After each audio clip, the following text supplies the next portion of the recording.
You are live. Let's see. I got it on over on the YouTube. We'll see when it goes live. Are we live? Can anyone see us? There it is. All right. I shut it off now. We got it. We're live. We are live. Yeah. Sorry for the haphazard intro here. We don't really have this set up for this kind of thing. So welcome, one and all, to the Binnall of America April Fool's Hootenanny. This is a real thing. I had some people who were like, "Oh, this is a joke, right?" And you're gonna like put on fucking Rickroll or whatever. And it's like, no, man, no. We're doing a real BoA April Fool's Hootenanny. The gist of this is, I don't know where the hell Cutchin is. He's gonna be he'll be on in a moment, I think. But he's joining us later. Yeah, he'll join us in a moment. But our buddy Adam Sayne is here, of course. Thank you, Adam, for joining me on the big Hootenanny. Yeah, thanks for having me. Just to explain the situation a little bit. Yeah, so essentially, like, I got a whole bunch of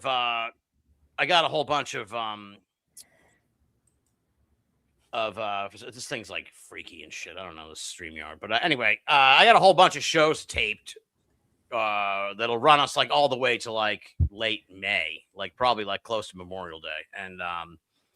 And so when I was like scheduling out these shows, I was like, oh shit. Like we came back like 2 weeks ago, and then I'm like, oh no, we're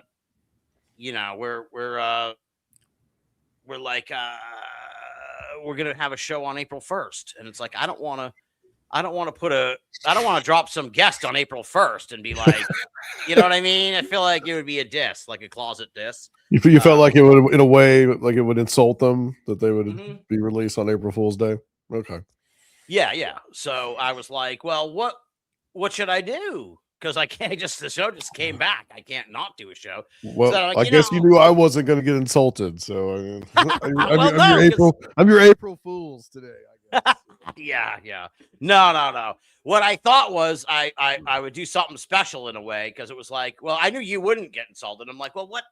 I'm like, maybe I'll just do a live show that night. And then I'm like, who the fuck is even going to be around? I'm like, well, you know what would be a treat for people is just to give them a little bit of the Binnall and Adam show of what happens on many Wednesdays. Although I haven't been drinking tonight, but Adam has Wednesdays off, and very often we have these long conversations on Wednesday nights about all kinds of things. Some things we can't even put on air, which we did moments earlier before the show started. But I was like, we'll just kind of have a little hootenanny with Adam. And then there's all this Patterson Gimlin shit happened, like right when BoA came back a couple weeks ago.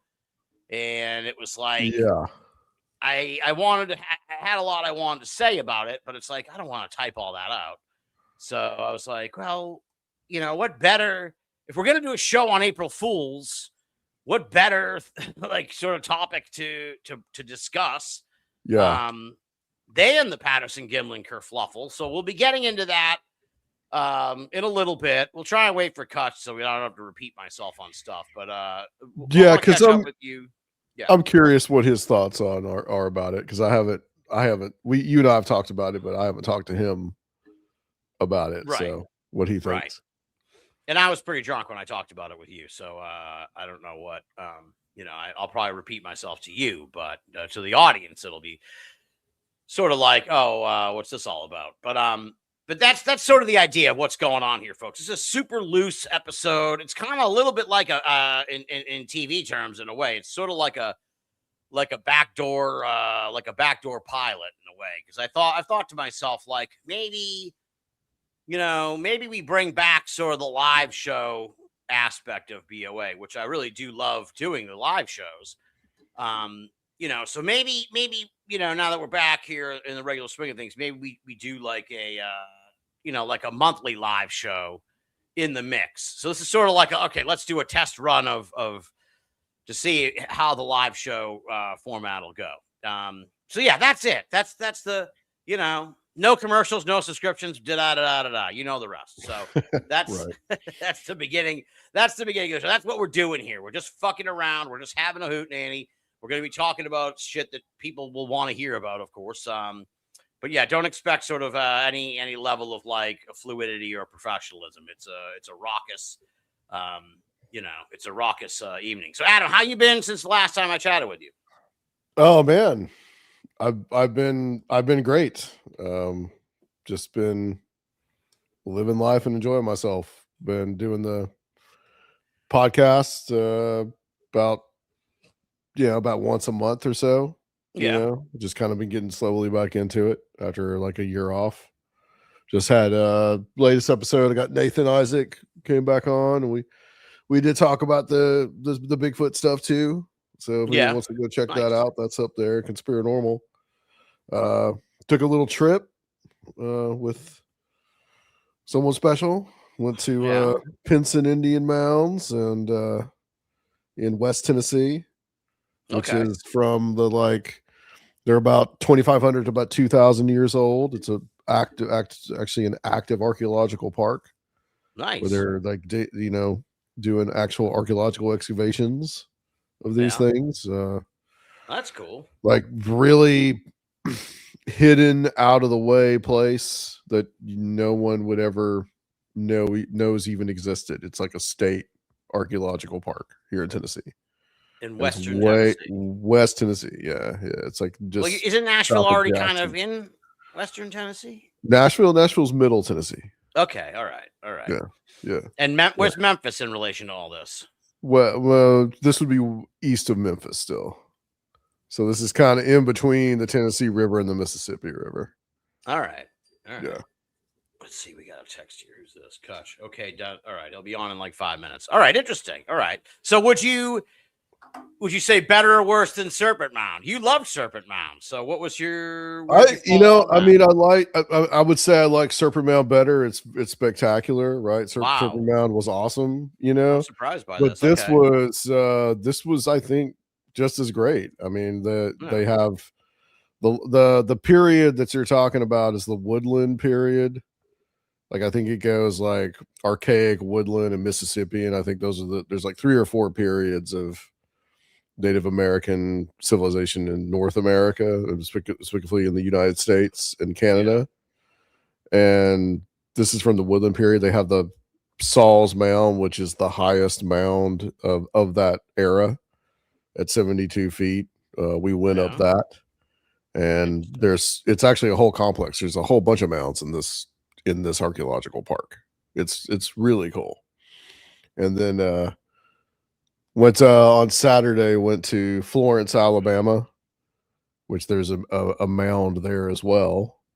And met up with Brent Rains and his wife, did a little Peruvian flute whistle on top of the Florence Indian Mound. Wow, I love it. Yeah, man. Yeah, nice. Yeah, it was really cool. And we saw this presentation at the public library by a friend of Brent's, this guy he's been doing research on like ghost lights, like orbs in the woods. Like there's a place where they see a lot of orbs out there. Interesting. And of course you're not too far from the Native American mound, which is interesting in and of itself. Yeah. There's a Frank Lloyd Wright home there, like nice. You're getting around down there. Yeah. Right. Yeah. Well, I'm surprised you didn't go to the Frogman Festival. I was like, I was jonesing for the Frogman. I was like, oh, you talking about in Ohio? Yeah. That's relatively.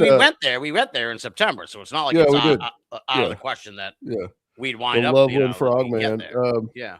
Just recently, I don't remember the name of that town. The town that we were in that had the meat shower. They had a meat shower festival. A month or so ago. Yeah, and we were disappointed because we didn't get to see the meat. No, they didn't have the meat. To the University of Kentucky. Ironically enough,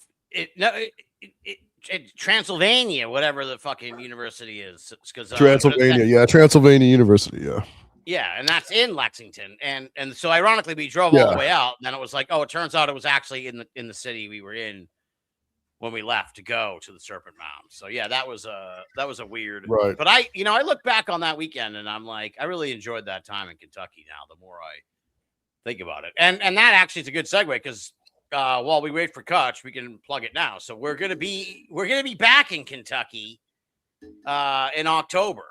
Am I right? Yes. All right. And Yeah. and so this is Cumberland Con. Yeah, Cumberland Con. You and Josh Cutchin are going to be there for Cumberland Con for our little Strange Realities track that we're going to be doing. Strange Realities track. That's right. We're gonna. Yeah. It's not quite a revival, but it's close to it in a way. It's sort of It's close to it. Yeah. Strange Realities vibe. So people who are jonesing for that Strange Realities feeling from last time around, you can find your way out to Cumberland Con. When is that, Adam? October 10th and 11th. October 10th and 11th down in Somerset. Yeah, about 6 months away. There you go. Yeah, just about. We just got to make it that far. You know, we just got to make it. It's 6.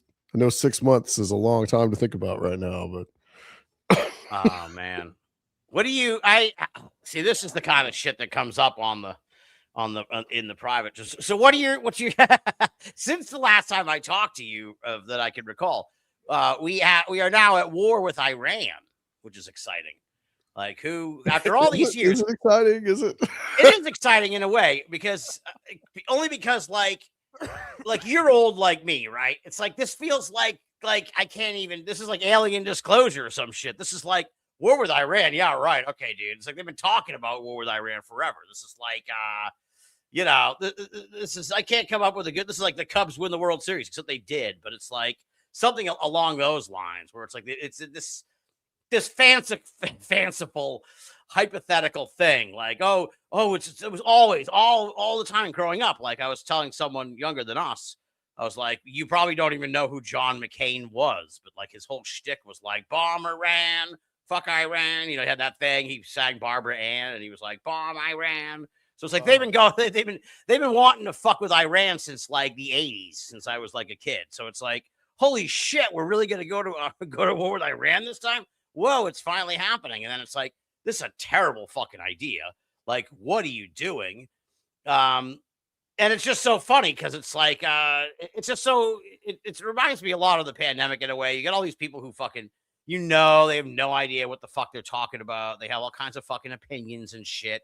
And it's like, I can tell you where like I draw the line as far as what I know. Like growing up and like listening to all this shit and fucking just talking to like Jim Mars for all these years and stuff. And like, I knew about the fucking, the Straits of Hormuz, dude. Like I think anyone even vaguely familiar with this shit knew about the Strait of Hormuz. It was like, yeah, you don't want to fuck with Iran because they can turn off the Strait of Hormuz. And apparently that turns off all the oil for the world. It's like, even I fucking knew that, dude. Like I knew that. And it's but then when you hear from these people who like, this is news to them. First of all, it's like, okay, what do you then all of a sudden they're like talking about Karg Island as if they hadn't just fucking heard of it like 3 weeks ago, where it's like, all we really got to do is get Karg Island. It's like, bro, you can't even fucking find Karg Island on a map of the Persian Gulf, not even a map of the world. I could just show you a map of like the Persian Gulf and you wouldn't be able to find fucking Karg Island. Like I couldn't either. Don't pretend like you know what's going on. Yeah, I mean, I'll admit that I feel like I'm pretty decent in geography, but Karg Island was not a place that I'd ever even heard of. Right, yeah. But you have these people now who fucking talk about it like they've studied they've studied the white papers and shit. It's like, yeah, all right, dude. Okay, all right. So if we just take Karg Island, it'll be fine. It's like, all right. Well, I mean, Karg Island is a small island with a bunch of energy and oil on it. That's why that's why they want to take it. No, it makes sense. It makes perfect sense. But I mean, he's been pretty blunt about wanting to take Karg Island for the oil. You know, it's almost like we don't even have to say anything about. It's like almost like we don't even have to we don't have to even use these like terms anymore, like freedom or democracy or liberty or anything like that. We can just say, oh, we're just going to take the oil. We're just going to take the minerals. Now it's just like blatant and in your face. We're not even pretending anymore. Well, it's just so the whole situation is so fucking nonsensical. And it's like, we're really going to try not to get too political, but how can you not get political on a topic like this? And it's just like I don't know if it was yesterday, today, I can't keep up, but the president was like, "Hey, Europe, why don't you fucking nut up and take the Strait of Hormuz that I blew up?" That like he's like, you guys fucking need it. We don't need it. Why don't you fucking grow a set of balls and get it? And it's like, I caused the problem. Why don't you solve it for me? Yeah, dude, I mean that's like, what are you fucking doing, dude? That's basically where it's going. Well, I mean, also the gall to ask Congress for $200 billion when you didn't ask them for any kind of permission to do any of this. It's so, and then coming back with your hat in your hands, asking them for money, which I don't probably understand it. I really don't understand. Probably it. They would get because our Congress is so spineless at the moment. But it's great. It's really crazy. Let me throw that up again. Strange Reality at Cumberland Con, October 10th to 11th, 2026. For those who are trying to keep up. And and Cumberland Con is in Somerset.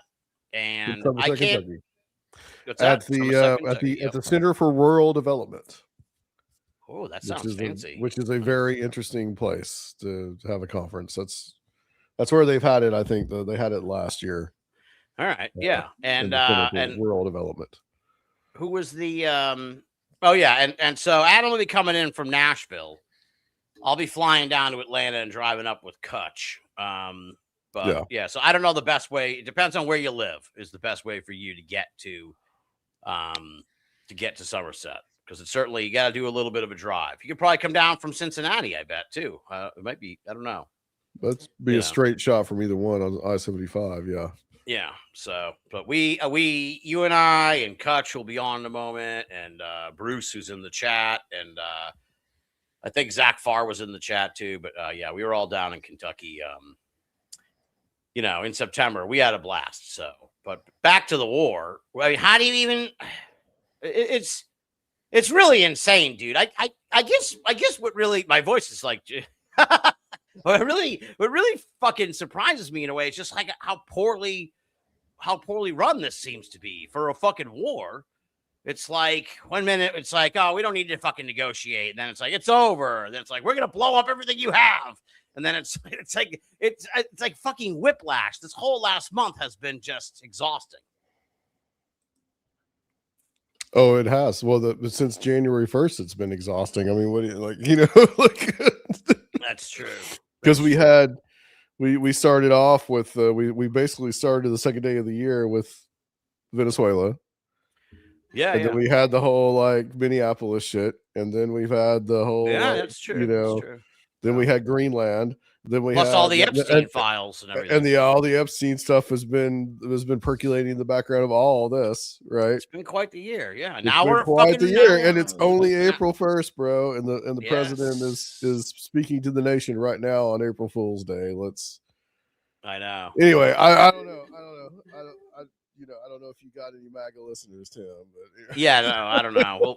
We're gonna bring Cutch on now anyway. So that's our war coverage, folks. That's our war coverage. I think really. You know where we stand. We've got to take Karg Island.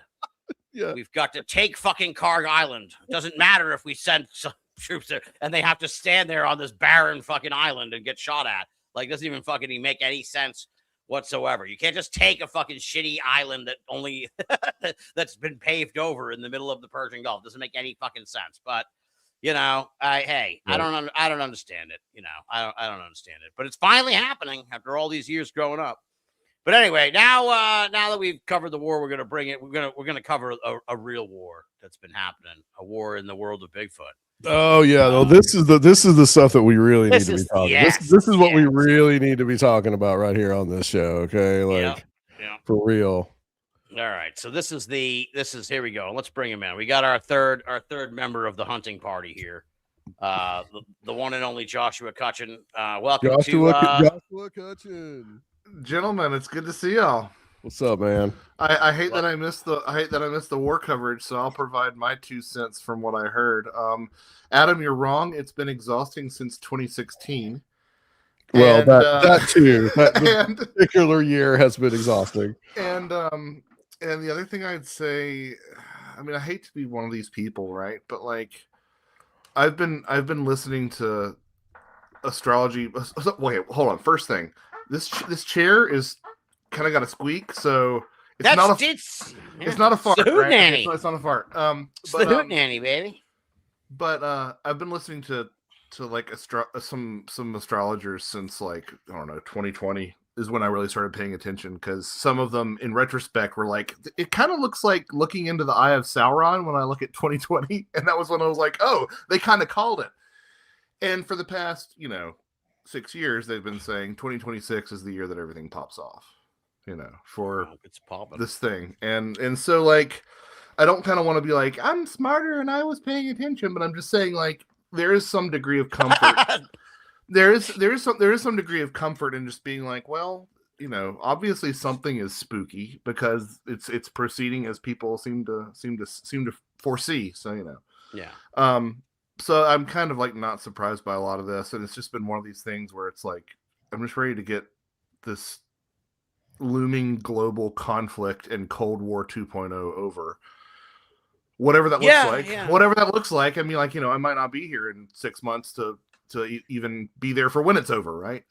But it's something that just want to. That's sort of that attitude, for whatever reason, is like, well, it was going to be this way. This is where we are on the timeline, kind of thing.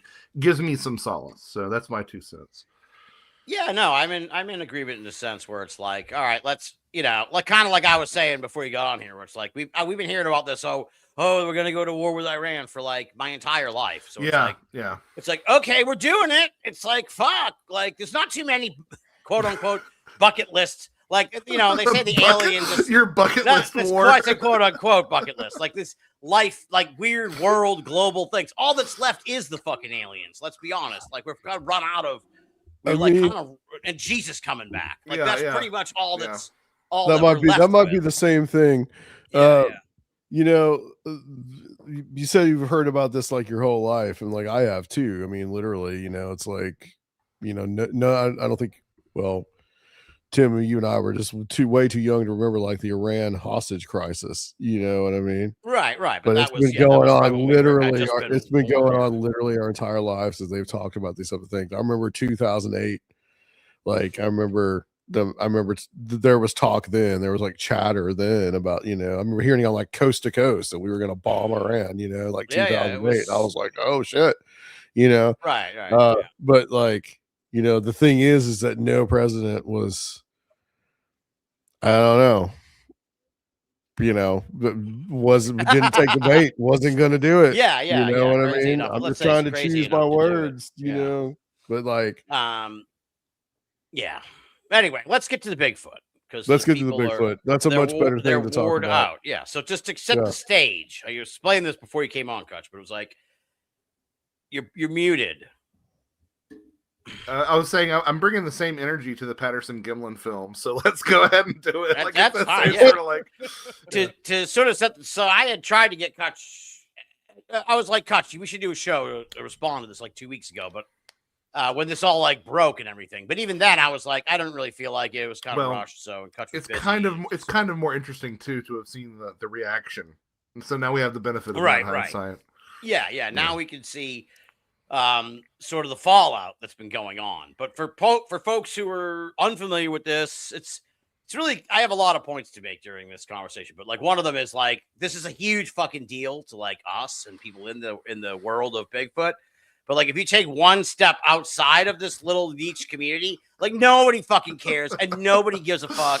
And no one even knows that this is like a big fucking deal. Half the people thought, like 2/3 of the people thought it was fake anyway, right? It's like, right. Yeah. So for the people who are unfamiliar or listening to this at some other day or long in the future or whatever, what's going on is like 2 weeks ago, there was like this rumbling. People were like, oh, there's going to be a movie at fucking South by Southwest. It's like about Patterson Gimlin. It's going to really fuck up the whole thing. And then the movie came out and there was like 3 articles, like Wall Street Journal, People, and Hollywood Reporter. So pretty big outlets, but just those 3 felt very like sort of stage managed.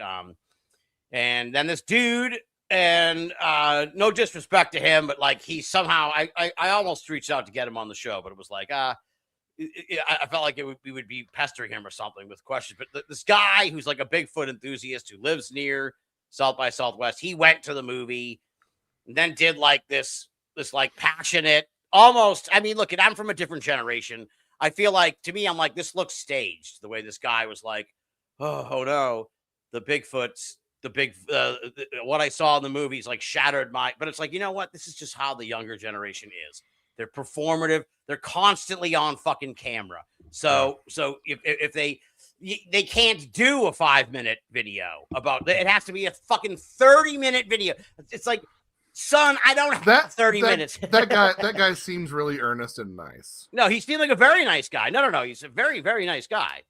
He seemed like his world had been blown apart, and he, unfortunately or fortunately for him, has become sort of like the linchpin of the whole story. He's the eyewitness testimony to the movie. So to catch people up, allegedly the people who made the movie, this is the story, they got an old film reel that shows what has been described as a test run of the famous Patterson-Gimlin movie, and to varying people, it's either cut and dry or it's up for debate, but it's this 40-second clip that is only a handful of people in the know of Bigfootery have actually seen, including this guy who made the YouTube clip. So he's like kind of blown up, where it's just like he's the eyewitness testimony to the 40-second clip. Everybody wants to see this fucking movie. Like everybody who has any interest in the Patterson-Gimlin film wants to see this fucking documentary. What's that? I really want to see it. I am very, very curious. I mean, yeah. So I think that's the catch up. I think on this. Kind of. So to be clear, none of us have seen it. So right. I'm basing my opinions on what I have heard, and I'm basing my opinions on if what I have heard is as presented. Right.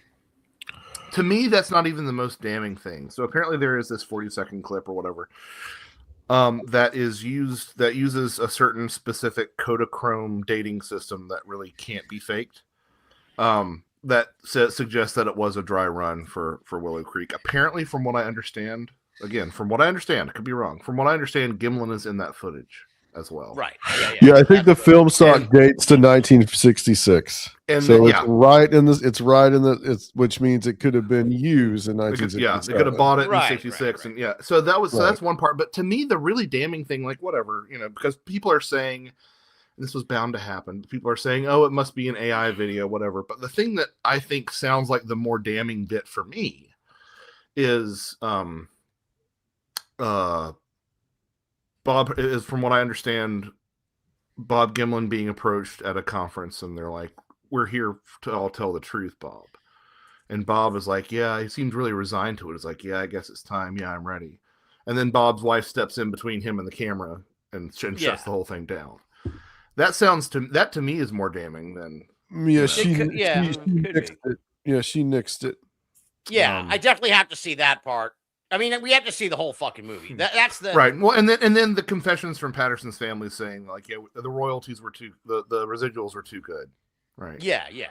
So those are the main. But I mean, the real snippet is the real thing is the real money shot, so to speak. Is I guess clip. So. But it's like, look at, and to me, there's like a million aspects to go. First of all, it's like the skeptical people are like they're having the time of their lives, and they're living large. They're living large. Much like us, they have not seen the fucking movie either, so they are relying on the one dude who saw the fucking movie and made the YouTube where he describes what he saw in the movie. So it's like skeptic people, like, do you not see the fucking hypocrisy of fucking what you're saying here? Like, you're ready to jump all in. They're relying on eyewitness testimony. They're relying on eyewitness testimony of a dude who saw the 40-second clip once. It flew right by in the fucking movie. It's like that's a fucking UFO sighting, bro. That's a Bigfoot sighting. That's you're relying on this dude's recollection of like I'm sorry, but I need to see this clip. I need to be able to see it and then like rewind it and fucking look at it and go, okay, well, yeah.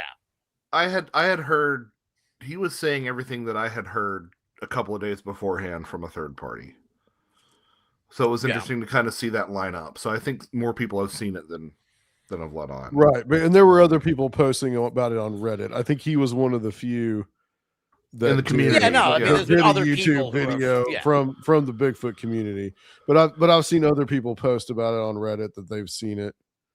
And then it's no, believe me, I don't doubt in the movie. I mean, look, I mean, gun to my head or whatever. It's just like, yeah, okay. I'm not gonna like be sad if it turns out like I'd actually be kind of thrilled if it was like, holy shit, well, that's it. Like I cannot doubt the fact that this is them planning on how to film it. Like to me, it's like, okay, I really want to see it because if it's like, all right, if it's as cut and dry as they say, hallelujah, dude. Like I've been the debates coming out of this since, like Cutch, you mentioned like AI, like who are these people suggesting AI? You're morons. Like, this guy is gonna fake he's gonna make a fucking AI clip and try and pull a fast one on the fucking world. It's been astounding seeing the level of naivete and ignorance about not only what that whole world is like, but also what film distribution is like, because they recently pulled it from all their film festivals because they're afraid of privacy, because they should be. It's like one of the most talked about. Well, I don't know. There's probably more talked about documentaries, but like there is one community that everybody in it is going to watch this, right?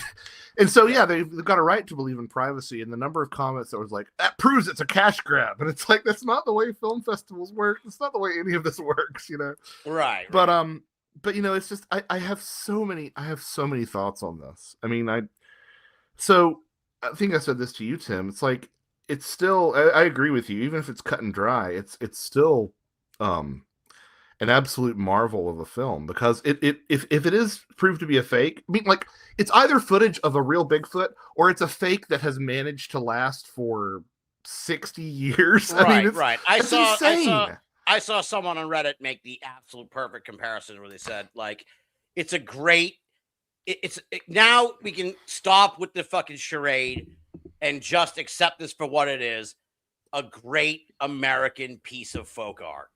Like, this is Americana folk art. Great. This is what it is, and it's like, it's a fucking movie that these two or several, this gang, this group of cowboys, this group of fucking roughnecks made a movie that was so good that no one could fucking debunk it for 60 fucking years. It's going to be a great Timothy Chalamet movie in like 30 years. They're going to do like Tim Chalamet is going to be Bob Gimlin, and it's going to be Oscar bait, right?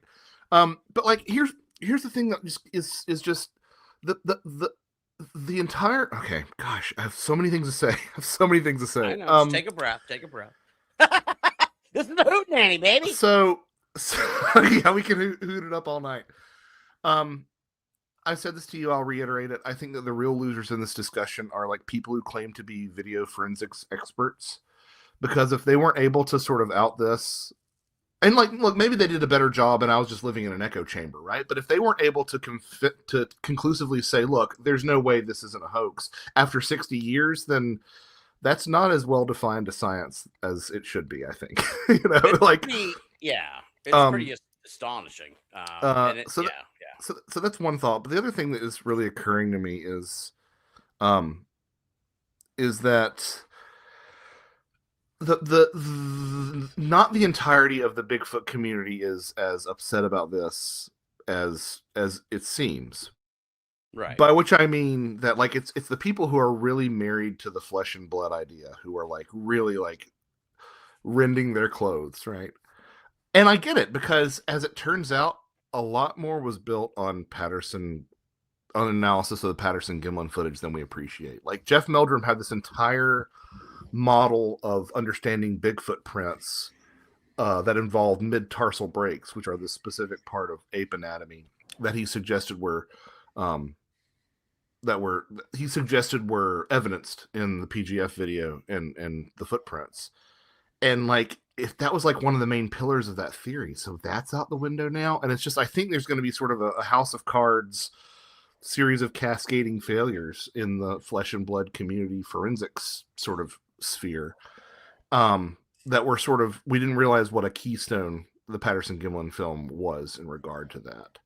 So I agree, but I also think like I'm not too worried about it in a way. It's like because I don't necessarily think like I fear Jeff Melcher may have been like the last of sort of this dying breed of people trying to like scientifically examine Bigfoot. Like maybe that's there's still a lot of people out there.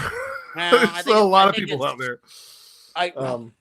Maybe I mean, that's my thing. Is like I see this as the opportunity for a wild man renaissance. And I will say that if you go back to Fourth Wall Phantoms, released about a year ago this month, there's a passage in there where I say I think one day this is going to be proven to be a hoax, and but that's not going to change anything because it never changes anything for people, when they have this bit of cherished evidence, and that seems to be exactly what's going down. Yeah. And but between that and me talking about astrology, I really do seem like I'm just a wizard now, don't I? You are a total. You're probably barefoot this whole time. Yeah, I've been grounding. I don't know what that means, but yeah. Well, I was thinking one of the thoughts I had about this. Adam, feel free to jump in anytime you like, or I'm sorry, the banter. No. I'm bubbling right now. So I'm the same way. But hold on, I just want to say one thing. That's like, look, dude, this movie could come out. It could be so conclusive. There's no fucking doubt about it, right? It could be like, okay, you're watching the Patterson Gimlin movie, and the dude just takes the head off, and it's like, oh well, there you go. It's done. There's no fucking doubt, right? Yeah. They could do like an ace job, bang up job, right? And it's over. It's over. It's still not okay. But no, hold on. Let me finish. Okay. It's over. I'm just saying the stage. Give it 6 months, 6 weeks, maybe even 6 fucking days, right? But anyway, 5-10 years from now, you show people that fucking Patterson Gimlin film. You pick 100 people out at the fucking local mall, and you show it. What's this movie showing you? That's Bigfoot. It's not gonna it'll always be Bigfoot. It will always be Bigfoot. No matter what this fucking movie says, that thing in the fucking movie will always be Bigfoot. Just like the surgeon's photo is the Loch Ness Monster. And if you showed 100 people that fucking Loch Ness Monster surgeon's photo, they'll go, that's the Loch Ness Monster. And it's like, well, it's going to be even worse today because you're going to have all these internet sleuths who are going to be like, oh, the maker of the documentary was tied to this person, and that person had a vested interest in in putting out Bigfoot disinformation. It's going to be something like that. Yeah, right? There's a lot of conspiracy theories that are already cropping up around this, where it's like, it's okay, wild to watch. It is wild to watch. Can we take a step back? I mean, the only thing that interests me in a way, and I think I was asking you about this, Adam, but it's just like, okay. The story of the movie is this guy who made the movie is a documentary filmmaker, and he teaches at like a university in Yakima, which is where all these characters from the Patterson Gimlin film, that circle, are from.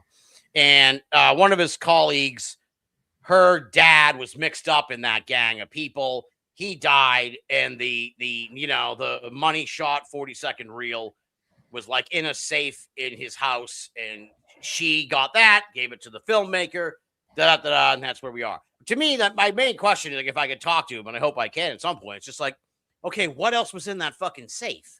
Like, was there more material? Was it just one? This isn't like on your phone where you can save a 40-second clip.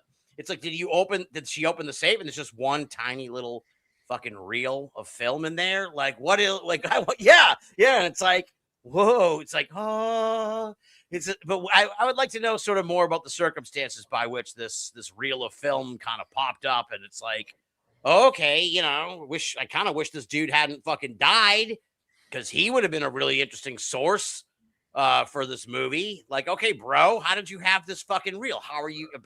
He was involved in he worked for Boeing and fucking developed the film for him and shit, or But it's like, okay, there's a guy. Because Brad Pleasure, our buddy Brad Pleasure, has been on he's not willing to give up on this yet. He believes this is all that it's all going to fall apart, and that the Patterson Gimlin film is still legit. So it's like, but he's kind of like, he's of the opinion all these characters in the movie have all this backstory, and they're all like, if you're part of the PG debate, it's like, people who have studied this deeply, I have not, but like Bob Hieronymus. Are you kidding me? They're talking to Bob Hieronymus. And I'm like, okay, Bob Hieronymus is like my Carg Island, dude. I don't know who the fuck Bob Hieronymus is. Like, so So I don't know, if he has an agenda or not. They're all like, oh, he's got an agenda. It's like, okay, relax, dude. It's like, again. Well, see, okay. Adam, go ahead. Well, that's one aspect of this. Like, there's so much, but like as far as the guy having it in his safe for so long, according to Harry Manroad, who was the guy that did the review about it. Yeah. And what he sees in the documentary is that I think it's Harry Manroad. not Harry Manroad. Harry yeah. Manroad. Yeah, the way Harry you said that Manroad. sounded, and hey, yeah. I don't want to yuck anyone's yum, but I don't think it's Harry Manroad. Yeah. So anyway, he apparently had this in his safe, and he was rather nonchalant about it, but his wife apparently did not want him revealing this. Yeah. And according to the film, I think it was Patterson's wife's brother was somewhat of a criminal. So I think that he felt like this guy's wife felt like that they would come after him for some odd reason. Weird. Well, like here's the thing about the way that I'm looking at this, and I'll preface this by saying, Josh, that you and I've talked about this, and like I've followed like little bit of the Patterson Gimlin stuff. Somebody would come up with some claim, and I would listen to it. Like, but it got to be like Roswell in terms of the noise, right?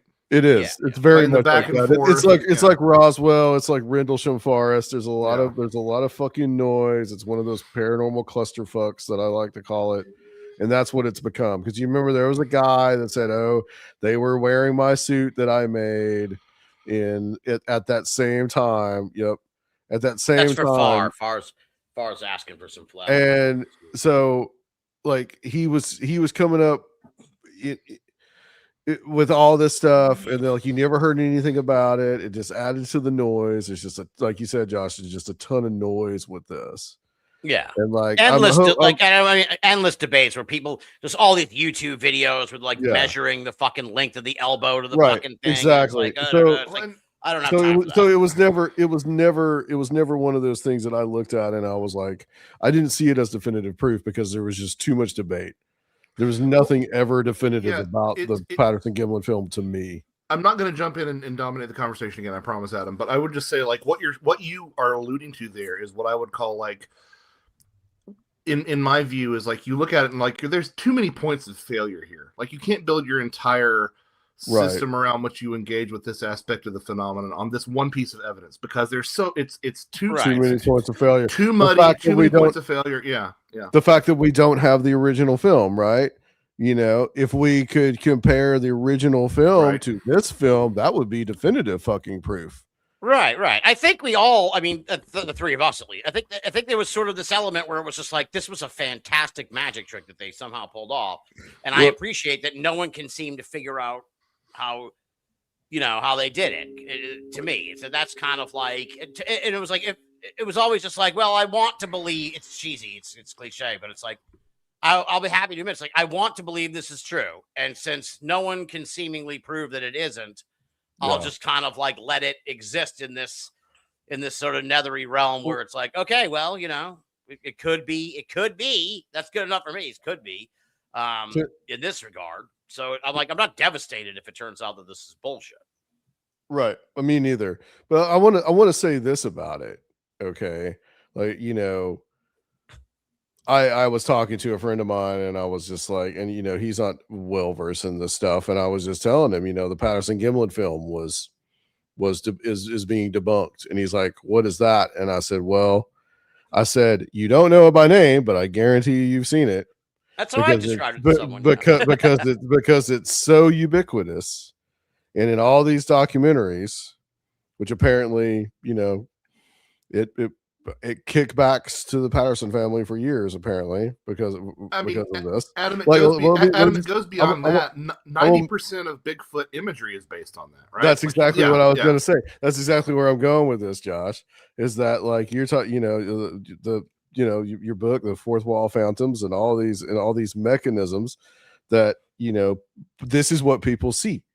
This is what people see. So whether it was a hoax or not, ultimately it was almost like they were doing some kind of manifestation out there in the woods. They didn't even know that that's what they were doing, but they were doing some kind of they were doing a form of ritual magic, and they were making this magic.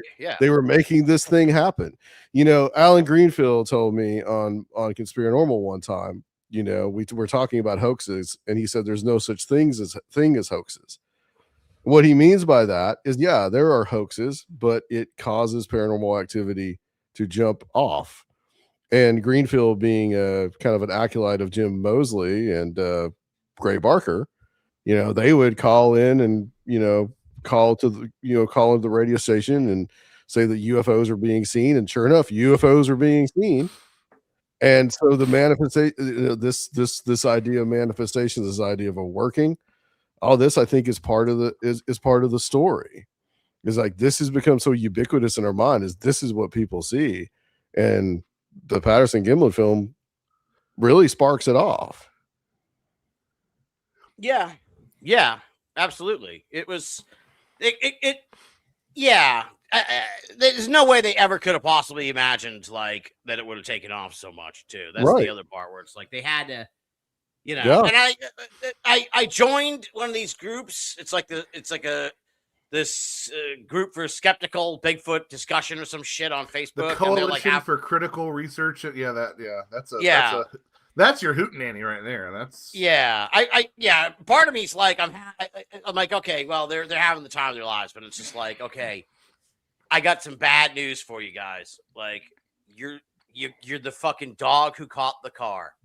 What are you going to do with your fucking lives in 6 months? Yep. I think we all need to get together and say a prayer for the family of these people, their families, because these folks, these interesting characters are going to have a lot of free time on their hands this summer. So, you're going to, if you're the son or daughter of a Patterson-Gimlin film ardent skeptic, Dad's going to be around more. So have fun with that. It's like, Jesus Christ. Well, that's the other thing too. You're going to have to find something to do with your lives, folks. Yeah, and I think this idea of just like people become obsessive over this type of thing, right? Yeah, of either proving it or disproving it, and it's just like, you might want to just go outside. I don't know. It's like. A lot of people have spent a lot of time with this, and there are here's the thing, and I think we know this. Like, there are reputations staked on this. There are people that have based their entire research and their entire shtick, and they're going out there on the Bigfoot conference circuit, and a lot of their stuff is based in this mythology. And I think the reason why people are getting so angry at this guy. And they're even like doxing him he's just the messenger, and they're doxing him, literally calling his work. He put out another video. Like, I've been following this. Like, he put out another video, and he said that he was being doxed by these people. Well, that sucks. This is and all the vitriol that the vitriol that I've seen on Facebook. It's like, you would think that you have, and I think they have. I think they've insulted the holy relic. I think that's what's going on. There's a real religious aspect to a lot of this shit. Oh yeah. Well, and so I think that's paging Josh, because I know you work with Dr. Kreipel. Dr. Kreipel. There's a religious aspect to all this. No, I was just going to say, I think you're dead on. I mean, I think you are spot on. Yeah. It's the holy of holies, right? Oh, and I just, and none of these people who have made their reputation on the PGF are going to show a sliver of the same character that Peter Robbins showed with Rendlesham. Yeah. And I have my disagreements with Peter about what the phenomenon represents and stuff like that. Sure. But he's always been kind to me, and like the level of character that it took to step back from that research is you don't see that. You just don't see that anywhere else. You really don't. So I will always applaud him for that. But I kind of think that there's some. I think one of the things that really bothers me too, when we were sort of getting at with this sort of point of failure thing that I was talking about earlier, is like, I just don't understand why. I don't think it's wise to put all your eggs in one basket with this stuff, right? Yeah. I mean, because let's be clear, this doesn't mean Bigfoot. This doesn't mean that the Bigfoot phenomenon doesn't exist, right? Some people are taking it to mean that, right? But like, that's not really what it means. But at the same time, like, I just don't understand why you wouldn't sort of diversify your strategy when approaching this topic, and why you wouldn't sort of say adopt a position, a more ambivalent position on it, right? Well, I think that would have been the healthier way to go. Just to sort of make it a little more Hootenanny friendly, it's like, if you're still relying, if the whole nut of your fucking theory is a 60-year-old movie, like, your fucking theory is pretty shitty, and it's not, you know, it's right. On a very weak foundation. Let's put it that way. It's just like, look, dude, you have nothing better. You have nothing better in the last 6 decades than this movie that these two very shady dudes filmed. Well, and I just think it takes me back to something that Tim Renner said that I think he might have gotten from Tobe Johnson, but I've also heard confirmed by some occultist friends of ours, right? Which is, it seems like we have permission to capture this stuff on audio, but not on video. And for the longest time, like, the PGF was kind of the biggest middle finger to that idea, but you know, it sounds like maybe that was the case. So here's a question that I would ask you, gentlemen. Like, what sort of lessons can we learn for whatever this impending UFO disclosure situation is from this? Is it the flip side? Is it that when faced with evidence confirming things, skeptics will retain their positions and we won't move anywhere in terms of like a cultural consensus? Like, what lessons do we take from this? Because I think there's something in here. It's kind of like, I think that it's one of the reasons that I get frustrated with the Christian community when they don't want to listen to aspects of the paranormal. It's like, just because you're ignoring this stuff doesn't make it go away. And like, I don't know if you're noticing, but like, things are getting weirder.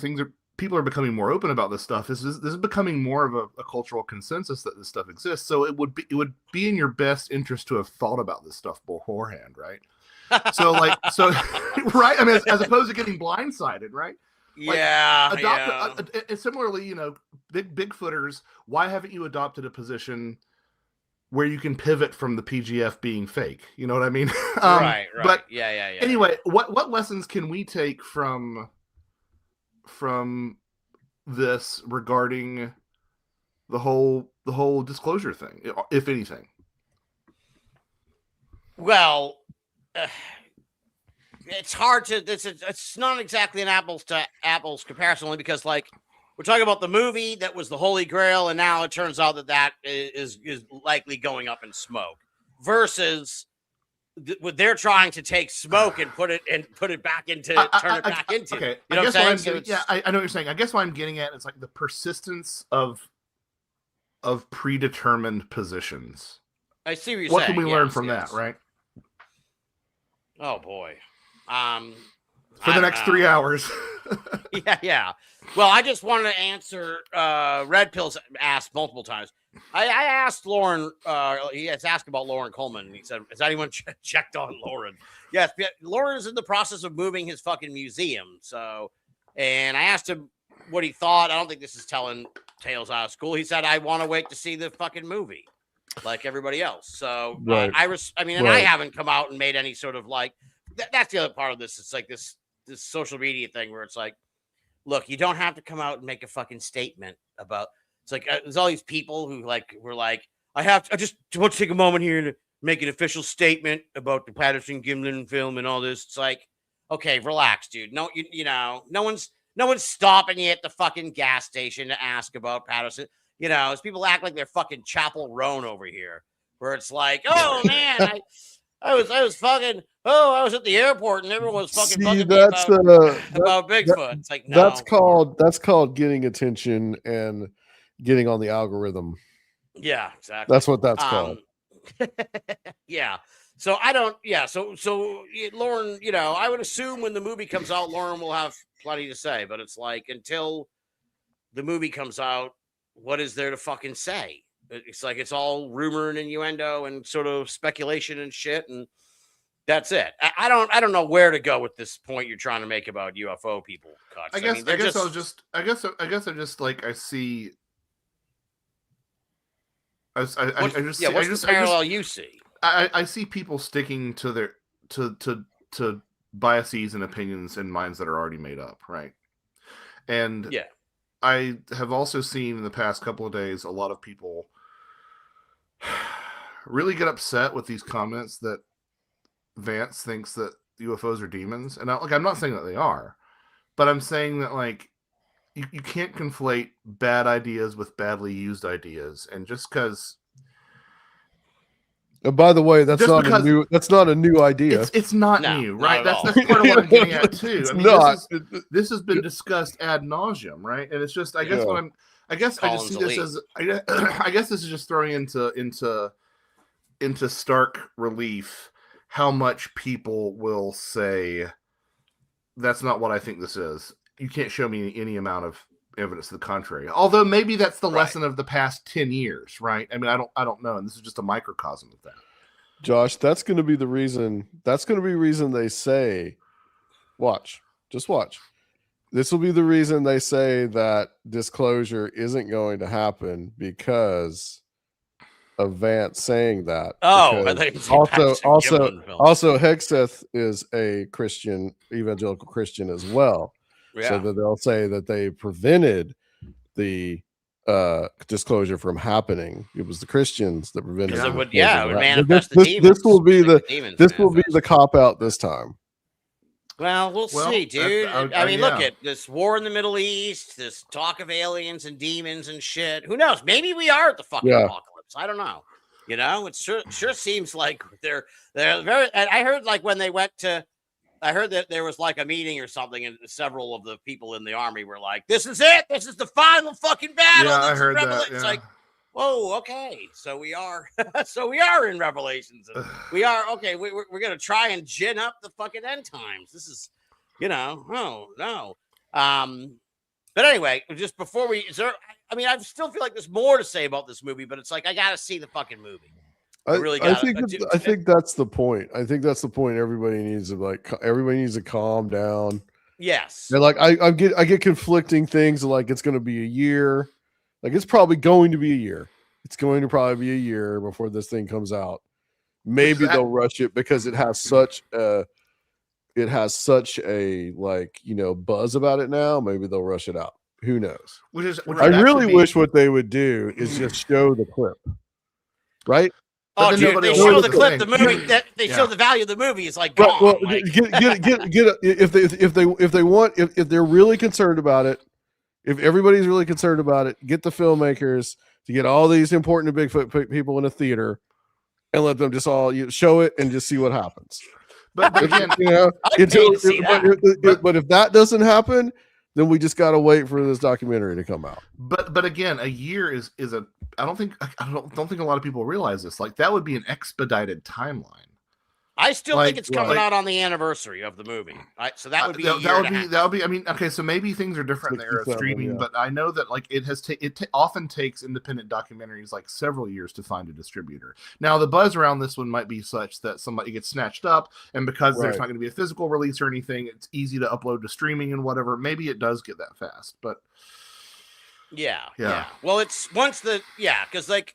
Well, you were saying before, they canceled the showings at these film festivals for the very because someone, and I have someone on Reddit said there's already a rumor going around that someone filmed the money shot clip, and it's being passed around, people in the know, and it's like, look, if you're someone in the fucking know and you have that clip and it's been passed around, send it to me. I'd like to see it. But that's the fear, I'm sure, that they're like, look, if we screen it at this movie thing, all it takes is one fucking dude with a cell phone to get a copy of the fucking clip. And then there goes it really reduces the value of the thing. Because once that movie's out on streaming, within less than an hour, that clip is going to be all over fucking social media. And it's off to the races.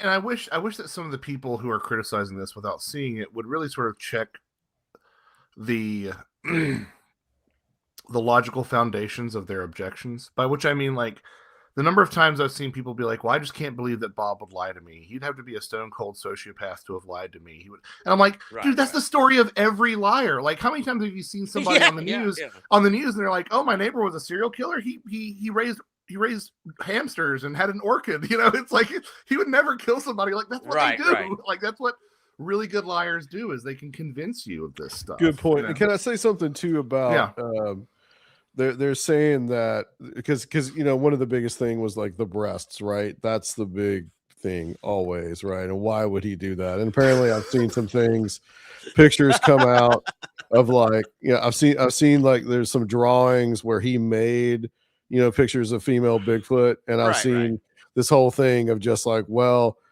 reportedly they were saying that male Bigfoot were really tall, so if we did a female Bigfoot, it would more look human size, and that would work out for Bob Aronimus in the suit, right?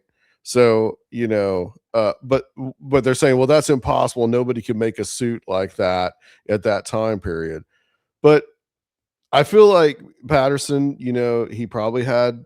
I mean, it seemed he was a performer. You know, he's a rodeo guy, and he probably had some hidden talents of the ability to. He probably bought a suit. He probably modified it. Probably added a lot of things to it. You know, he probably was one of these people that's just kind of a, you know, DIY guy. DIY guy, kind of like like an unknown type of artistic genius that was able to make this happen. Right.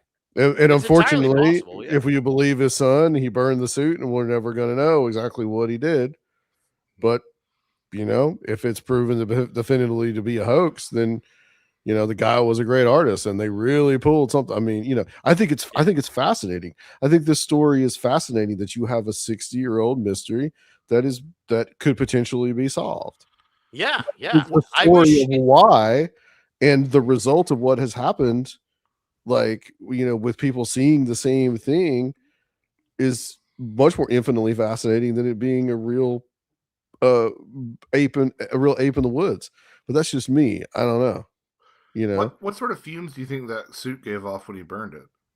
Oh boy. What do you think it smelled like? Yeah, I know, right?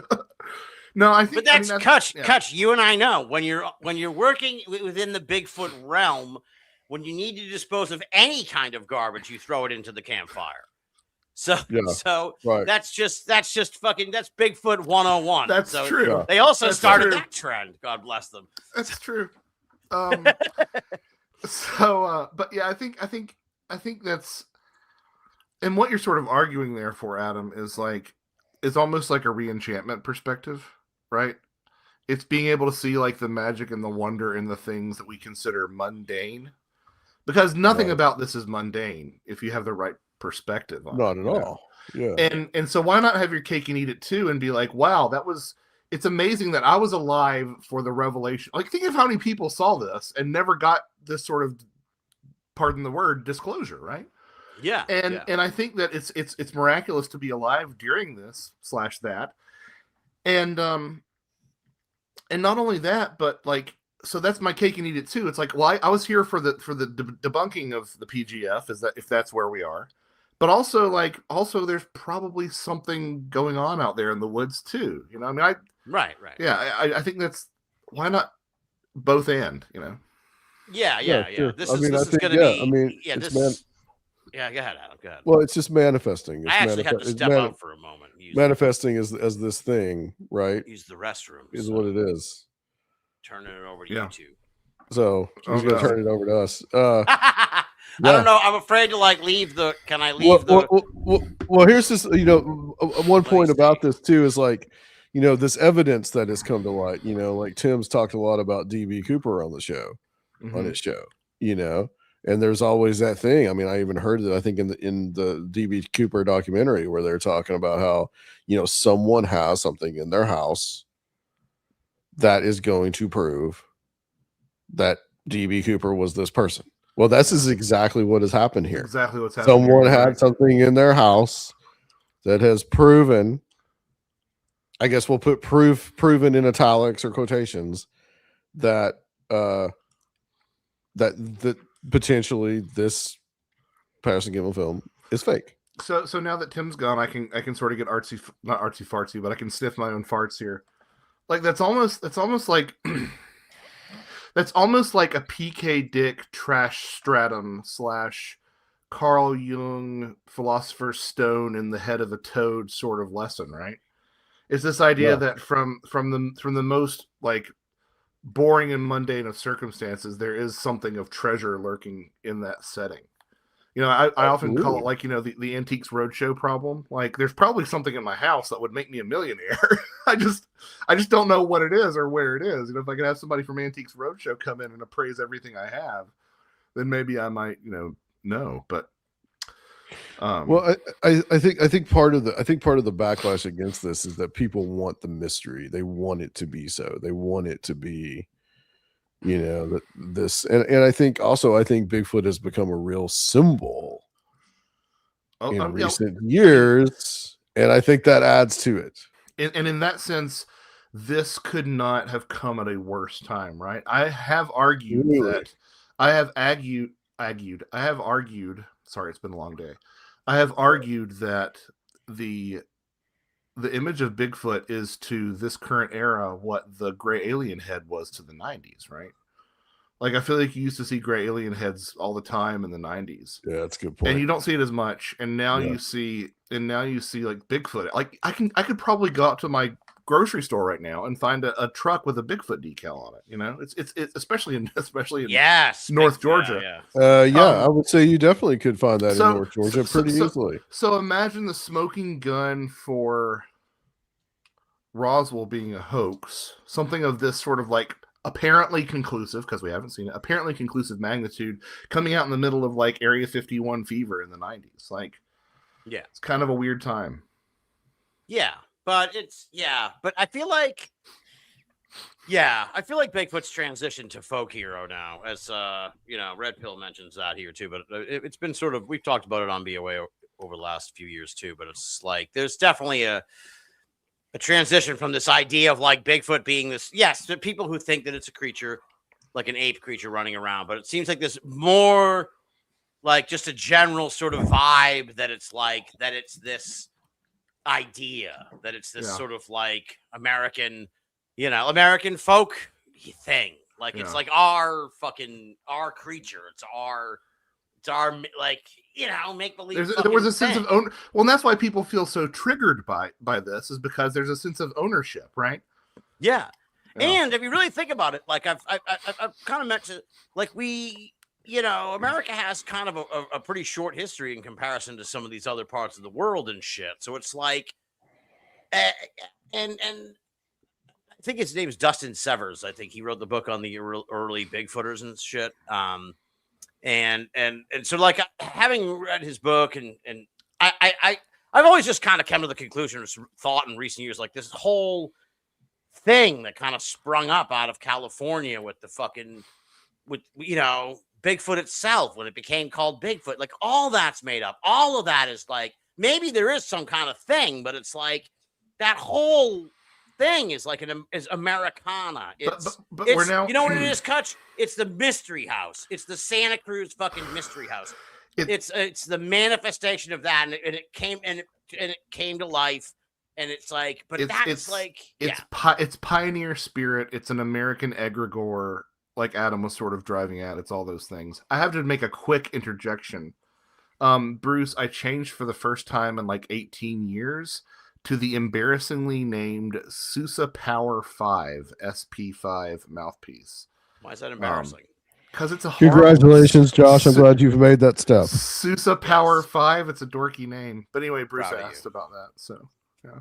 There you go. I'm trying to engage with the listeners. Oh yeah, I know.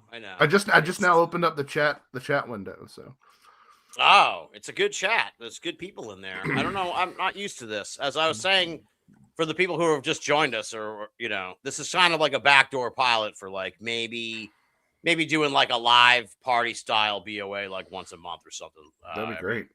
Because it's I enjoy doing this, and when you do these pre-tape shows, there's all kinds of shit that like happens in the world that it's like the next episode's going to come out. I think it's like something we taped like in the middle of February. It has nothing, there's no current events in it and everything. And it's like, you know, there could be like a fucking nuclear bomb or something.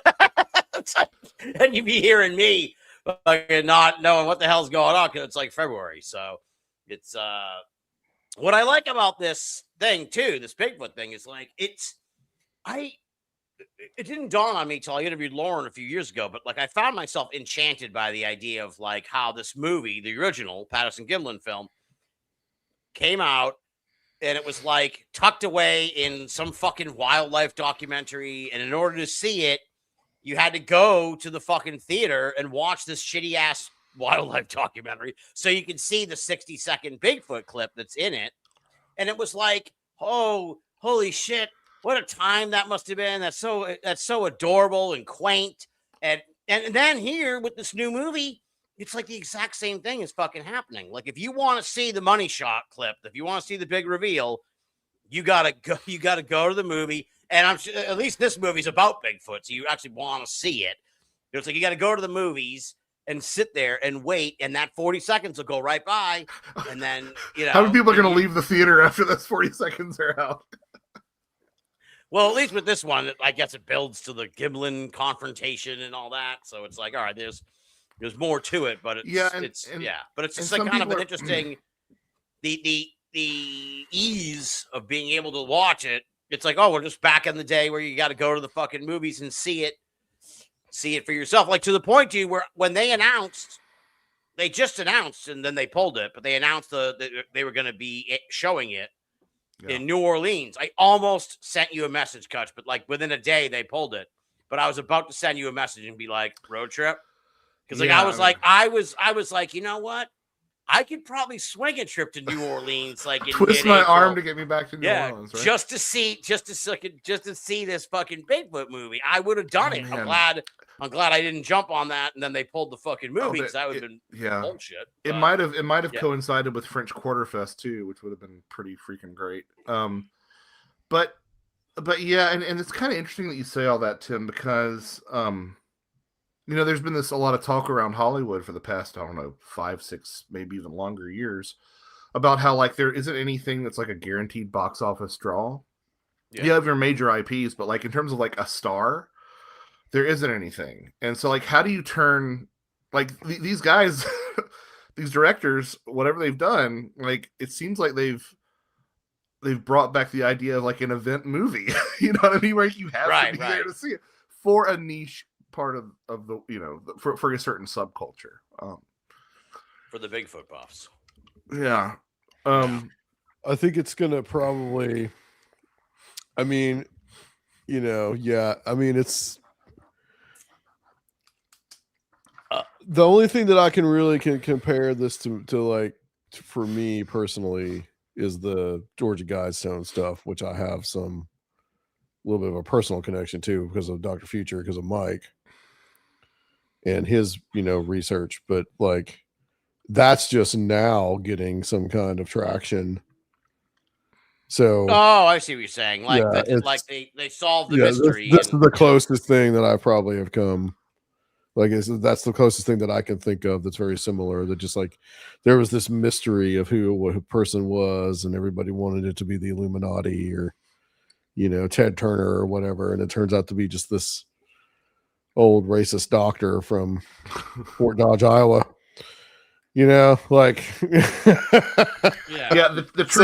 truth is never pretty, is it? Yeah. Right. And it's and again, it's sort of like that thing where it's like, well, they, you know, they pretty much solved the mystery, but yet somehow it's like there's still like articles and shit that are like, oh, you know, no one knows who built it. It's like, no, they do know. Yes. Like, what are you talking? Yeah. So it's like again, frustrating. And again, from a George P. Hansen perspective, I know I say his name all the time, but from the perspective of the trickster and the paranormal, this is the way this was going to play out. Like, it was going to play out with some sort of infighting and explosion and self-negation. Like, you know, that's something he talks about a lot, about how every time you think you have convincing, conclusive proof of this stuff, the moment you put a little bit of pressure on it, it sort of just shoots out of your grasp. Yeah, like, and, look, dude, this is a part. Yeah, so sorry. No, I mean, anyway, that's what I'm saying. Like, that's one of the few books that, like, I know I keep on harping on it. I know everybody's tired of hearing about me talk about it, but like, it's the book that you can use to predict this stuff. It's the only thing that I've run across in this space that really has that sort of power. Well, I was just gonna say, yeah, it's like on the opposite end of the sense. So it's just like, okay, it'll just be really interesting when we can see this fucking movie. Because it's like, what if we watch the thing and then it's like, wait, this wasn't anything like I thought it was. It's like, what are you talking about? This was this. It's like this doesn't do anything to upend the Patterson Gimlin film. What are you talking about? You know what I mean? Like, what if it's, I don't know. What if it's Mr. Man Road? Yeah. Jesus. Oh my God. Adam, Georgia Guidestones, you've been following this. This is kind of like a carryover from when we were on Conspiranormal. There's a Atlanta Journal-Constitution. That's the newspaper down in Atlanta. Right. And they got a podcast out on the Georgia Guidestones. Is Dr. Future featured in it, and how is it in general? Yeah, he's featured in the second episode. Nice. As he should be. The podcast is called "Who Blew Up the Georgia Guidestones."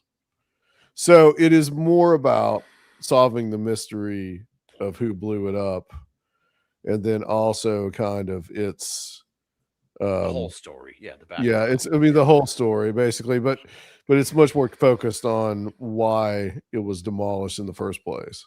I wish that was a TV show, because I would really rather. That sounds so good.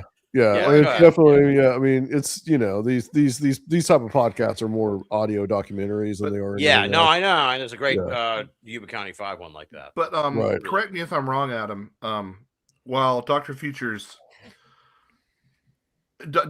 sort of sleuthing has sort of filtered out into the community by osmosis, right? Like, so people are kind of saying the things that people are repeating the conclusions that he came to, but they're not always like knowing that they came from him, right? That's the sense that I get from the outside, not really following it. Yeah. It's kind of a long story, man. I mean, the way that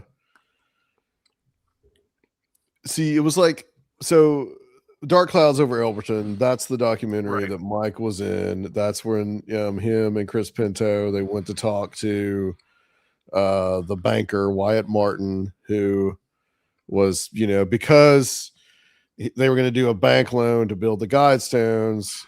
He could not use the name R.C. Christian. He had to use his real name. So Wyatt Martin was the only person that knew R.C. Christian's real name. And they went and they saw the computer case where it was said that he had a whole bunch of stuff about it. And he found some mail that was from R.C. Christian. They got a name off of that. They linked that name to this guy named Herbert Kirsten in Fort Dodge, Iowa. Right. And the documentary came out, and it was like, Chris Pinto makes these documentaries that are like about, he doesn't like, he doesn't like Catholics, and they're for like homeschool. It's very niche, kind of stuff. And, it wasn't stuff that was going to be shown. And I think that like, there's this weird Christian message at the end, and I think because these guys were Catholic that built the Guidestones, that was part of Chris's whole thing, because he's one of these ultra Protestant people. Jesus. The Jesuits are behind everything. And so the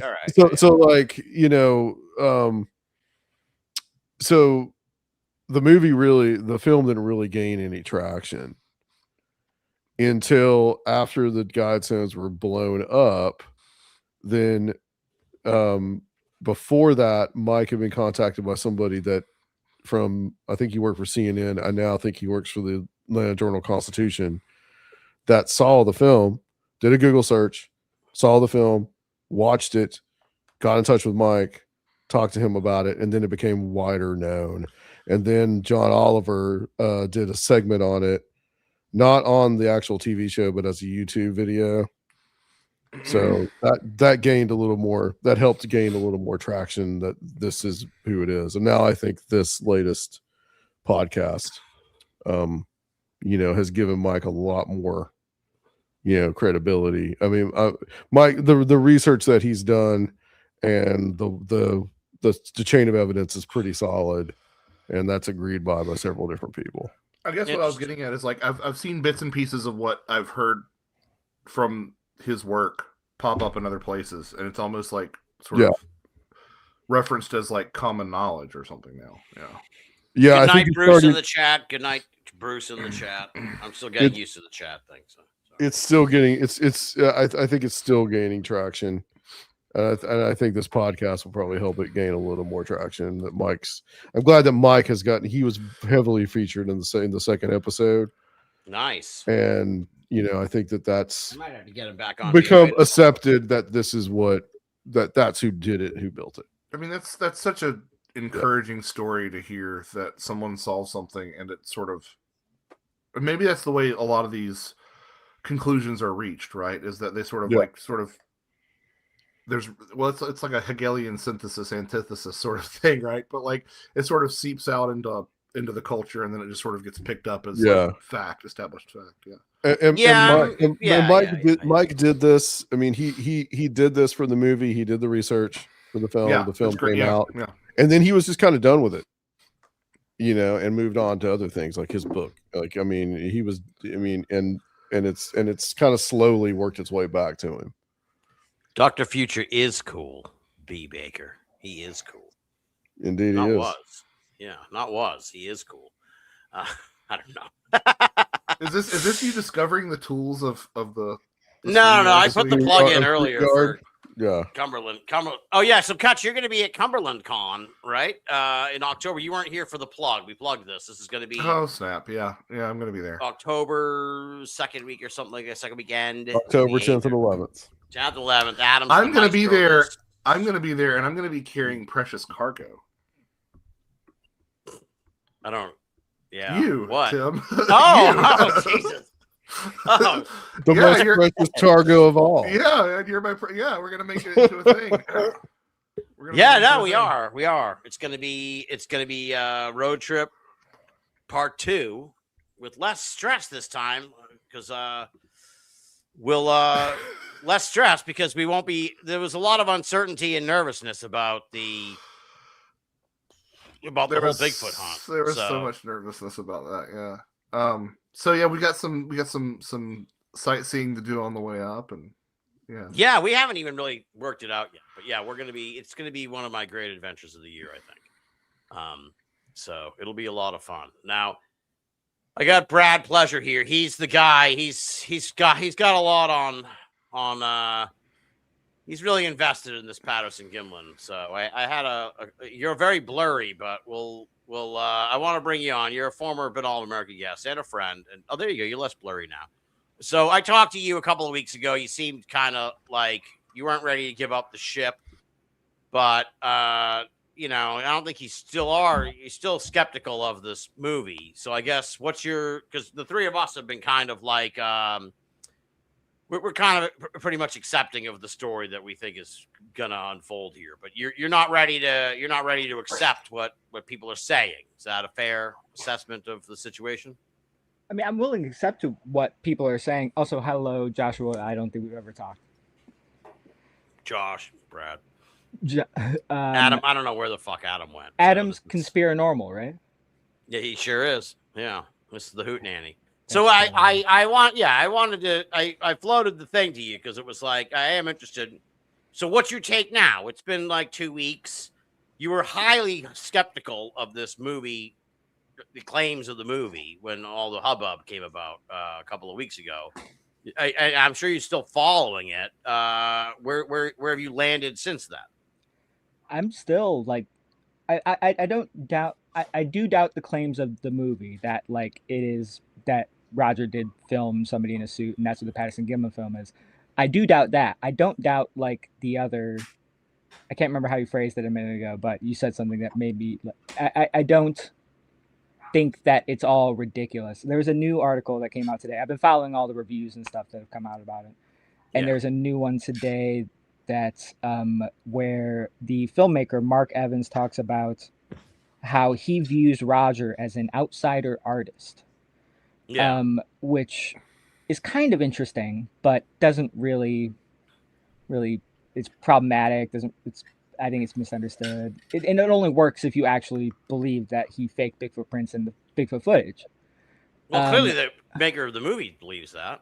Right. That's what I'm saying. I think that at the end of the day, we're still dealing with anecdotal stuff. It's still like we're talking about like the memories of a 7-year-old of somebody who has very clearly complicated feelings about his father. Right. And I'm still, like I texted you like a week ago, I'm just as confident as I've always been.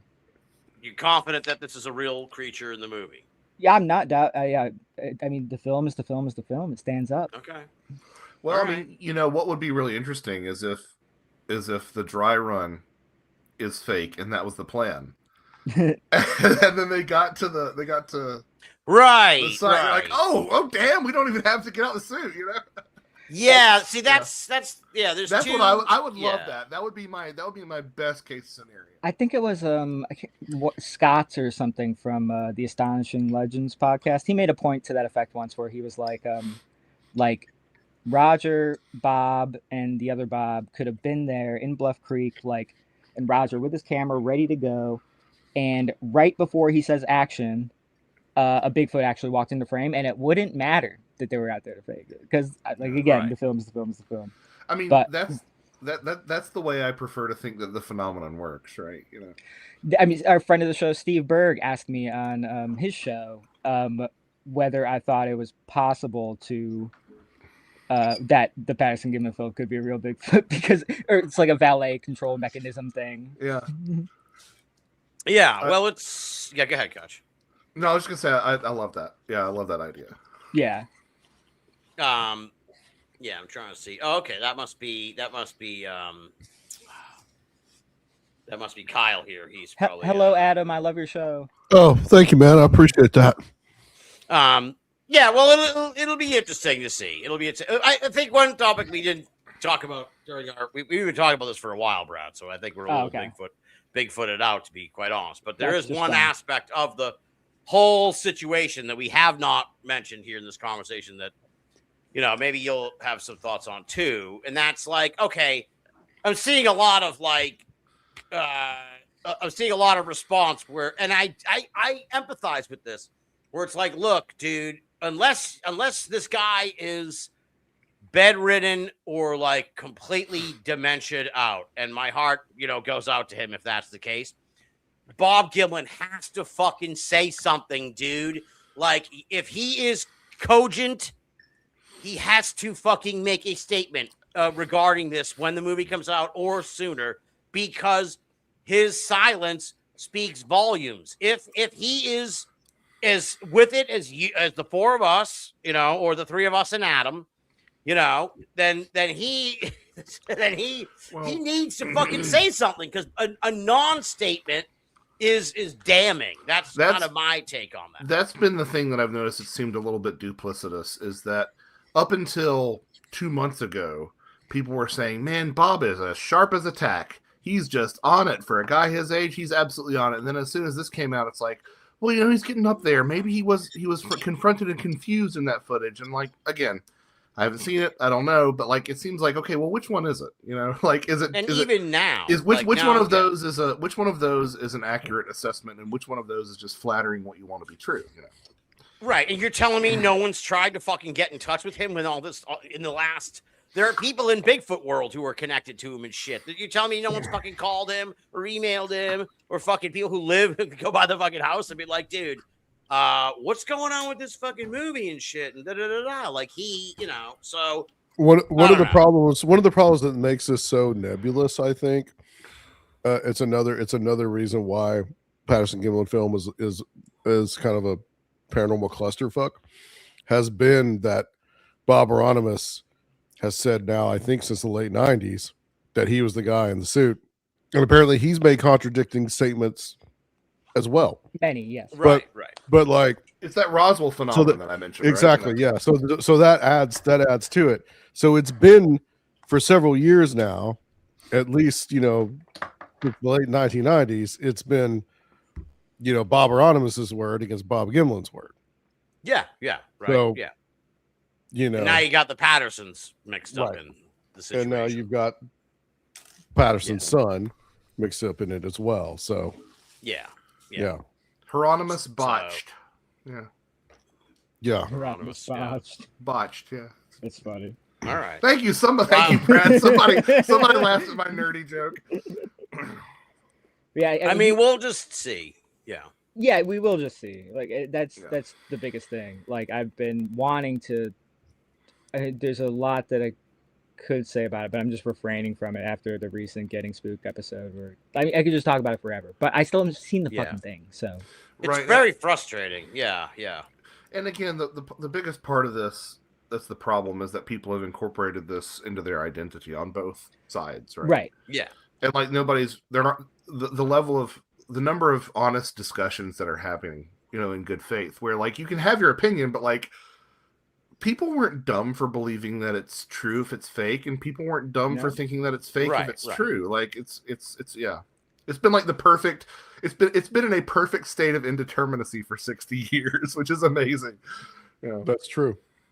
That's true. Yeah, and it's just it'll be really interesting to see. But I don't necessarily think we kind of mentioned this before, but it's like the people the more skeptical people who are like hell bent on solving it, they're going to have a harder time, I think, going on with their lives if this is proven to be fake than the true believers, because the true believers just fucking they're not gonna waver, and they'll just. I've already seen people go like, well, that's all good, but what about this video?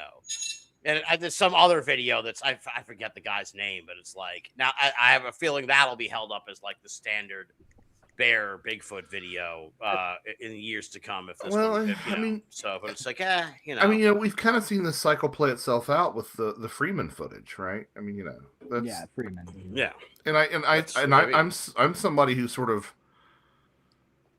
again, I think that if you sort of take an open-handed approach to these topics, you can be like, well, I don't know which it is, but there's some interesting stuff about it, regardless of its authenticity. I mean, we're kind of the horse is like been beaten to a pulp at this point. Yeah, I feel bad, Brad, because I told you to come on for some Bigfoot talk, but we already did the Bigfoot talk to you. You're coming in late. It's okay. I had to get to Costco gas station before they closed. That's all right. But I mean, real quick, what's the thing that Curly said in Three Stooges all the time? I resemble that. Like I resemble that remark? Yeah. But when he really means is I resent that remark. Yeah. I feel that way about the believer label when it comes to the Patterson Gimlin film stuff, because like I'm not the believer here. I'm basing my take on like the pretty good, the decent, the good empirical evidence. The people who I'm not the conspiracy theorist. The believers are the people who are taking everybody's word on things. You know what I mean? Like it's like I see what you're saying. Yeah, hoaxes are debunked in minutes these days.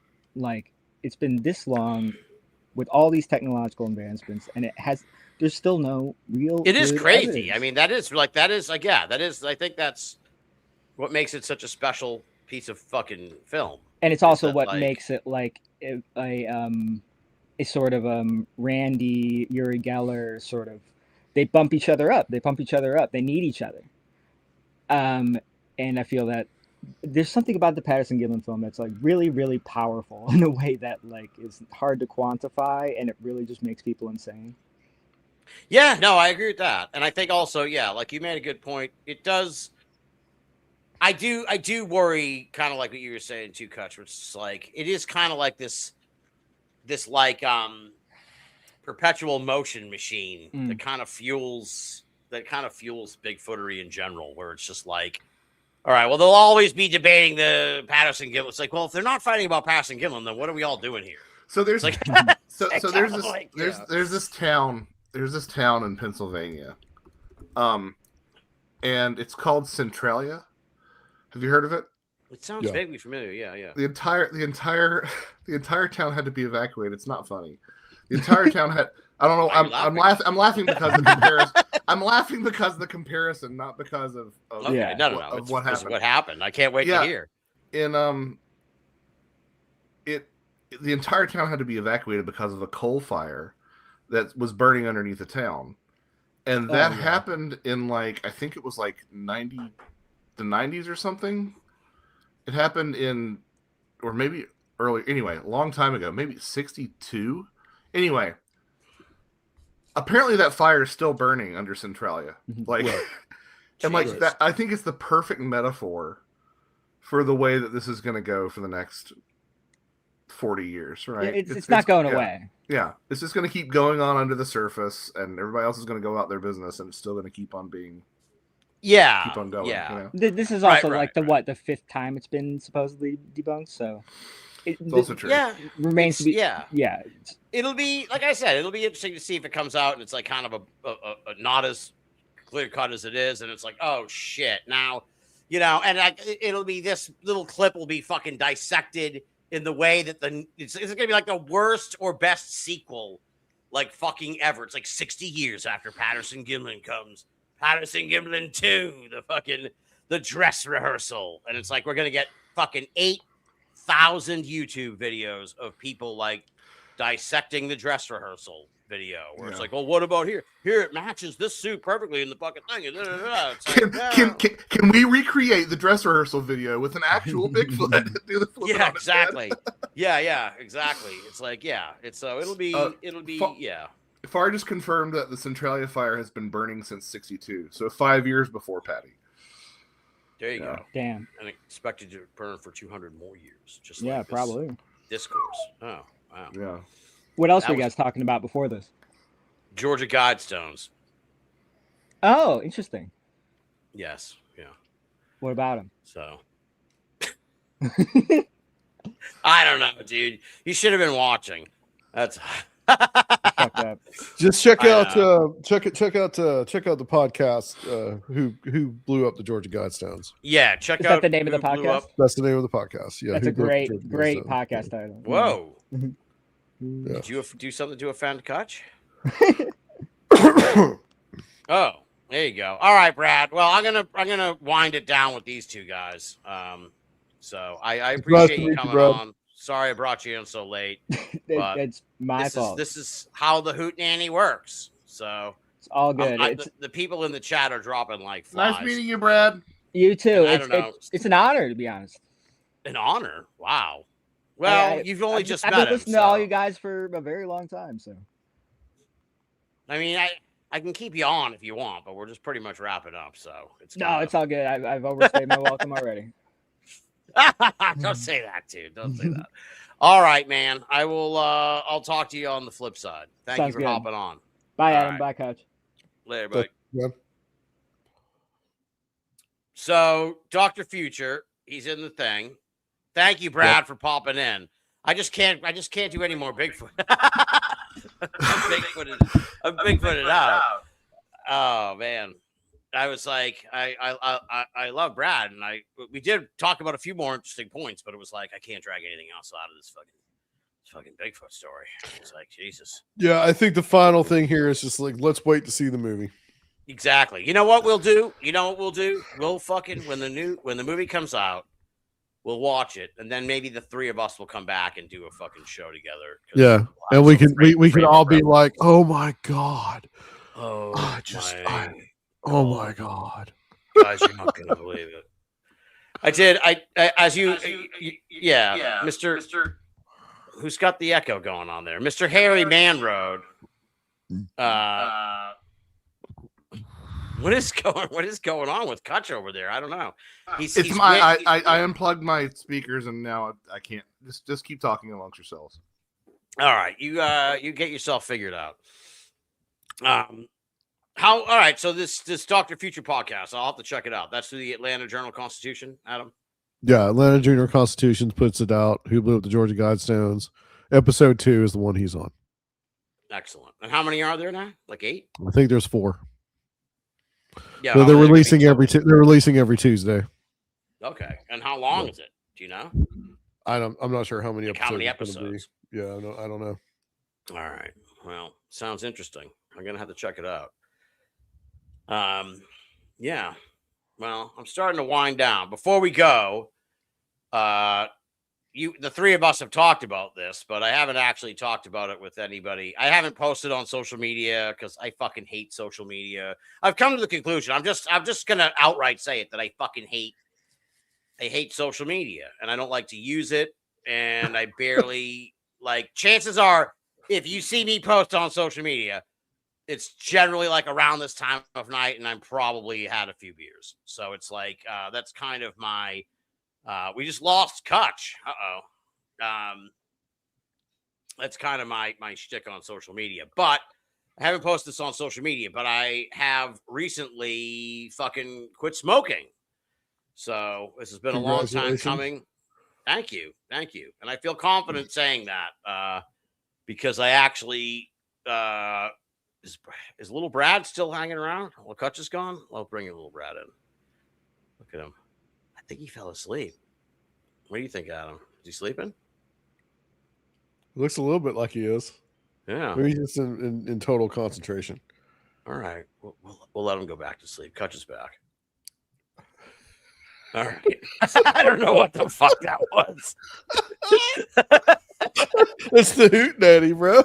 It's the Hootenanny, baby. That's the fucking Hootenanny. So I quit smoking. This is not a fucking April Fool's thing. I actually mentioned it to AP Strange last night. And he was like, "Oh, is this April Fool's?" It's like, it's not April fucking Fool's, dude. If anything, it's only because, as I mentioned at the very start of this show, I have like episodes all the way to like fucking Memorial Day taped. So it's like you wouldn't, unless I mentioned it on social media, which, as I mentioned just now, I don't like. And I don't like. I will almost certainly mention it probably tomorrow or Friday to sort of just boost other people who might fucking be going through this experience. Or want to try to do this. So I want to sort of support other people. But it was like, well, the only time this would ever come up again on the show would be like at the beginning of this, like in 2 months. So it's like, well, I might as well sort of, yeah. Yeah, I can confirm that we had this conversation weeks ago, and this is not an April Fool's thing.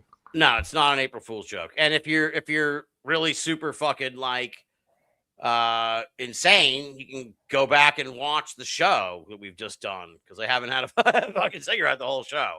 And I stepped out to use the restroom, but that was about it. But no smokes. And anyone who's ever seen the show or remembers me on Conspiracy Normal or something, dude, I would already be like half a pack deep by now on one of these shows. So it's been an amazing experience. It's been a really wild fucking journey. I think I'm on day 42 so far. I quit on a Wednesday night right before midnight. I smoked my last cigarette on right before midnight on Wednesday the 18th. So my quit day is February 19th.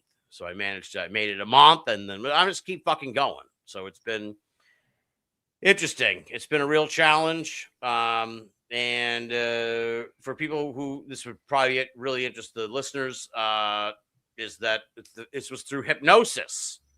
I actually went to a hypnotist. This is sounding more and more like an April Fool's gag. Oh, I know. No, dude, it's true. And I think like when I get up to like 6 months, I'll probably have him on the show to fucking like talk about how it works. But like I went to this dude, and he he put me under. He did the whole thing, and I didn't like believe it at first.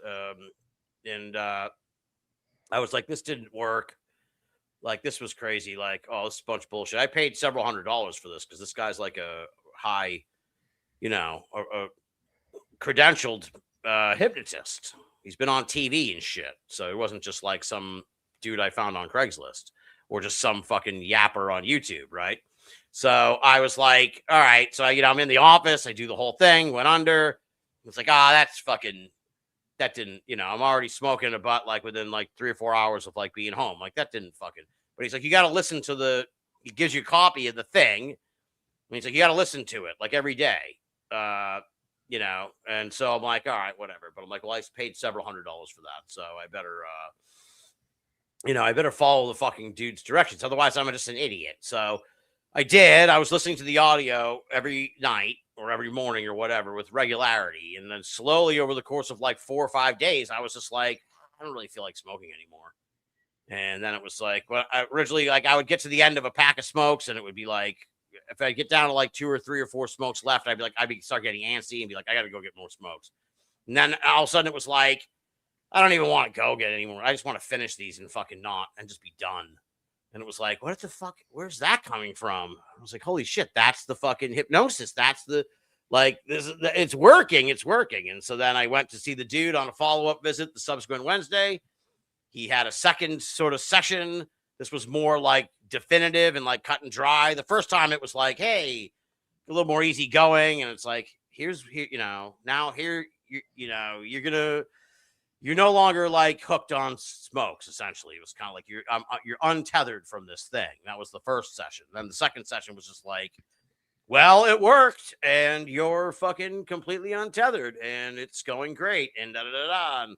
And so, like, I left that day and got a pack of smokes, smoked that, and that by that night, I was just like, I'm just gonna finish this pack and see what happens, and fucking go to bed and fucking not go buy any tomorrow. And that was it. That was 6 weeks ago tonight or whatever. So yeah, it's been incredible. It's been an amazing fucking experience. I there's no way I could. Cutch, I know you've been through sort of your own transformative changes, so maybe you can kind of identify with this in a sense. But it's like I do not, but I also highly recommend it. So if anyone, you know, if anyone wants to, you know, poison themselves with fucking cigarettes for 25 plus fucking years, and then all of a sudden go cold turkey, I was smoking 2 packs a day plus. So I probably went from about 45 smokes to 0 in one, you know, overnight. And it's been that way ever since. And it's like, holy shit, talk about a fucking detox, dude.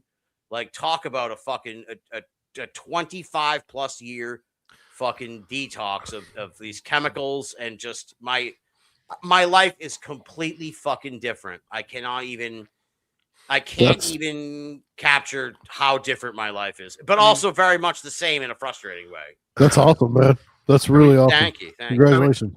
I haven't seen you since you did this, and you look about 5 years younger, dude. Oh, wow. Thank you. I don't know if it's just, you know, the lack of a beard and everything too, but like your skin looks great. How do you feel, like, physically? I feel great. You know, I have all this more energy. You know, I can breathe and shit. You know, it's just not. I just don't feel like I don't feel like I'm carrying around a lot of like baggage. Like, you know, it's like always like kind of being winded from smoking, that kind of thing. It's just gone. All that's just gone, and it's just like my head's a lot clearer. What might interest you guys is sort of like my sense of time is completely fucked up. Like, I don't know why. And it's really been the most bewildering thing. Yeah, it's like, I don't know. It's like I wake up earlier than usual, but it's like, it feels like 11 o'clock feels like 2 in the afternoon, like all the time. It's not like one of these, it's like a one time, it's like, it's not like a thing that's like, you know, some days you're like, oh, it feels, you know, it feels like, you know, it feels like it's like 5 in the afternoon, but it's really noon. It's like, no, that's me fucking every day.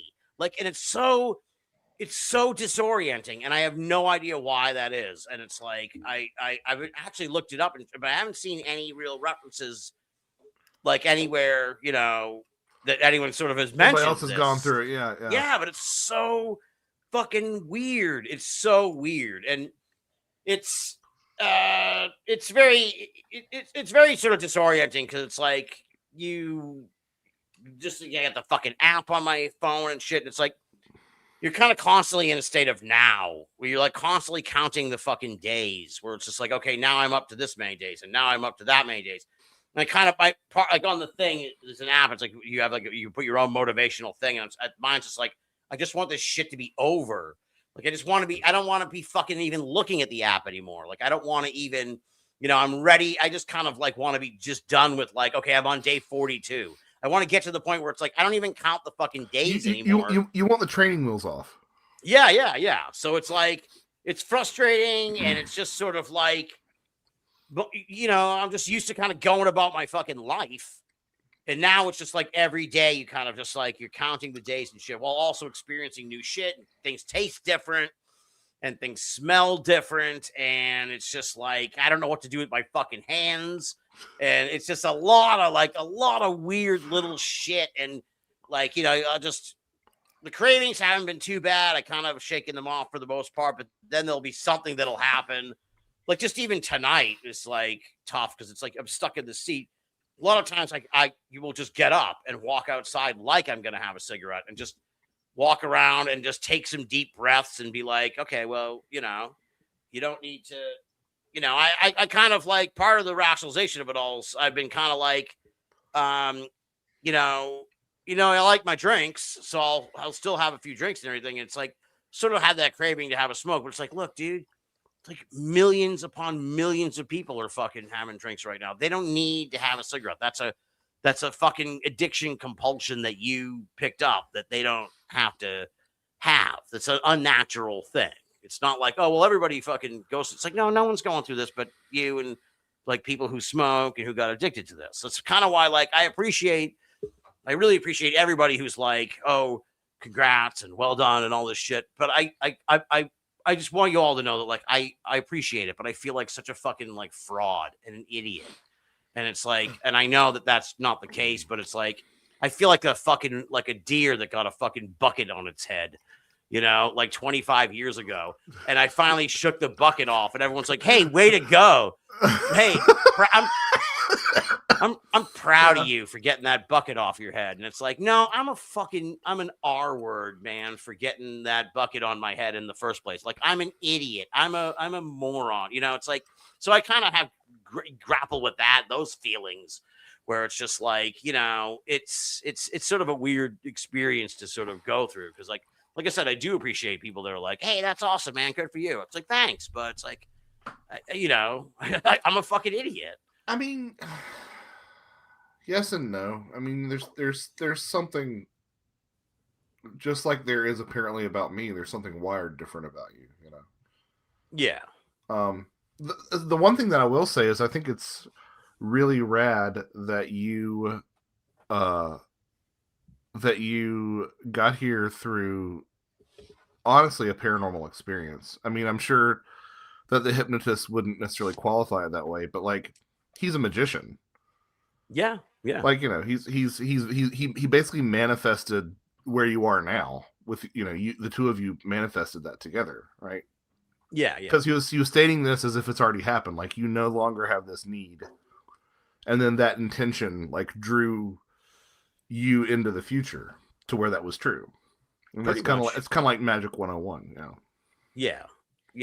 It was certainly, there was certainly something really fucking weird about it. Like, there's something like, it's very strange to have someone to do that. Like, I was very skeptical of the whole hypnosis thing, but it's like, when you've experienced it, it's, well, that's even more interesting that, like, because that's always my thing is like, I have no doubt that the power of positive thinking can do all sorts of stuff, but what happens when you go into it as a cynic, and that's why I've never thought that stuff like that would work for me. But like, and not saying that you are a cynic, well, in this regard, in this regard at least. But I'm just saying, like, the fact that you didn't have to be like a wide-eyed, true blue believer in hypnosis to still have this experience is and I thought miraculous. And I thought that would actually hinder the situation. I was like, oh no, I'm going to be like one of those people that they can't hypnotize because I'm too skeptical or cynical, and it's going to be like, all right. And it did at first. I was like trying to, I'm listening to the guy do the thing, and I'm like trying to figure out, okay, what's the trick? What's the mechanism? You're like Ben Radford sitting there on the couch. Yeah, I was like, okay, what are you trying to do, dude? What's the trick here? What are you trying to pull over on me? And it was like, it was a very interesting experience. So let me throw this one up. Carrie had an interesting point. Your body's trying to form a new habit. I feel like cigarettes are a form of timekeeping until my next cig. Now that's gone. I think that could be the case. It's certainly like a weird really weird like thing with my sense of time is all fucked up. I don't know. Well, Adam, also, are you sleep on us? No, I'm not You're saying. listening. All you've right. also gained time though. Like, how much time do you think you've saved by not stepping out for a smoke break all the time? I can tell you because my app keeps track of that. Let me see.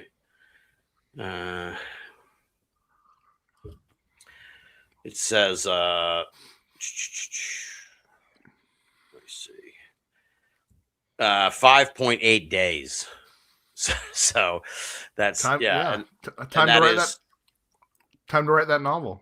yeah. It says time spent not smoking figure is calculated by multiplying the number of cigarettes you've not smoked by 5 minutes. So 20 cigarettes not smoked is 100 minutes.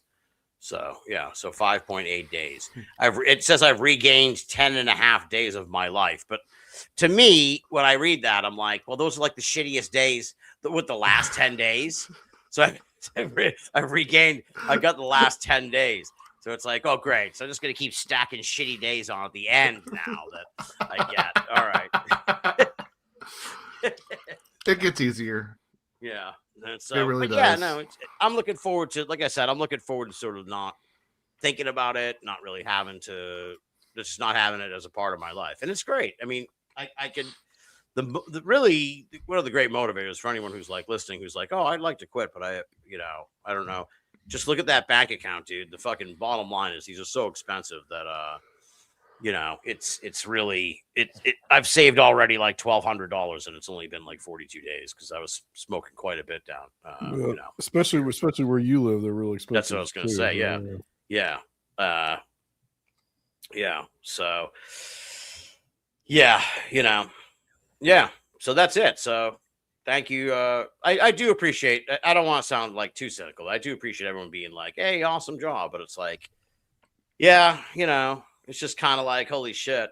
Part of me is just in disbelief too. Like I thought to myself, like, did this guy hypnotize me just to not know when I'm having a cigarette? Like, am I actually like secretly having cigarettes and I just don't know it because like he hypnotized me for my mind to block it out. Then it's like, no, because I would think I would fucking find cigarettes around the house or something. I think the bank account is the big thing. Mm-hmm. So, but it's great. It really is. And it's like the hardest part sort of is like, I do feel like I'm in the grind of it now. They say like 3 months is the real, you get to 3 months and you're kind of like, you're really, it's more smooth sailing from there. Now I'm halfway there now. Yeah. They say 3 days, 3 weeks, and 3 months. So it's like I made it through the first two. Yeah, in recovery, they talk about the pink cloud phase where like everything's great and you sort of let your guard down because you're like, oh, I totally got this.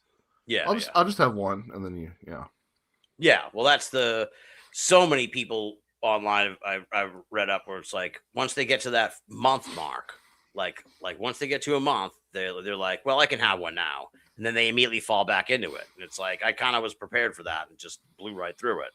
But I could totally see there have been times when I'm just like, well, I've gone pretty far. I could always just, it's like, no, don't. You're good, man. So if I can speak to my experience, which isn't quite the same thing. But it's one of those things where it's like I would think of it kind of like the way like a half-life works on like, in chemistry or something where it's like it's a sharp drop off and then like, but it's still you're going to be like 10 years from now and you're still going to have one moment where you're like, son of a gun, I want this right now. Yeah. Mm-hmm. But those blips get further and further apart, I think.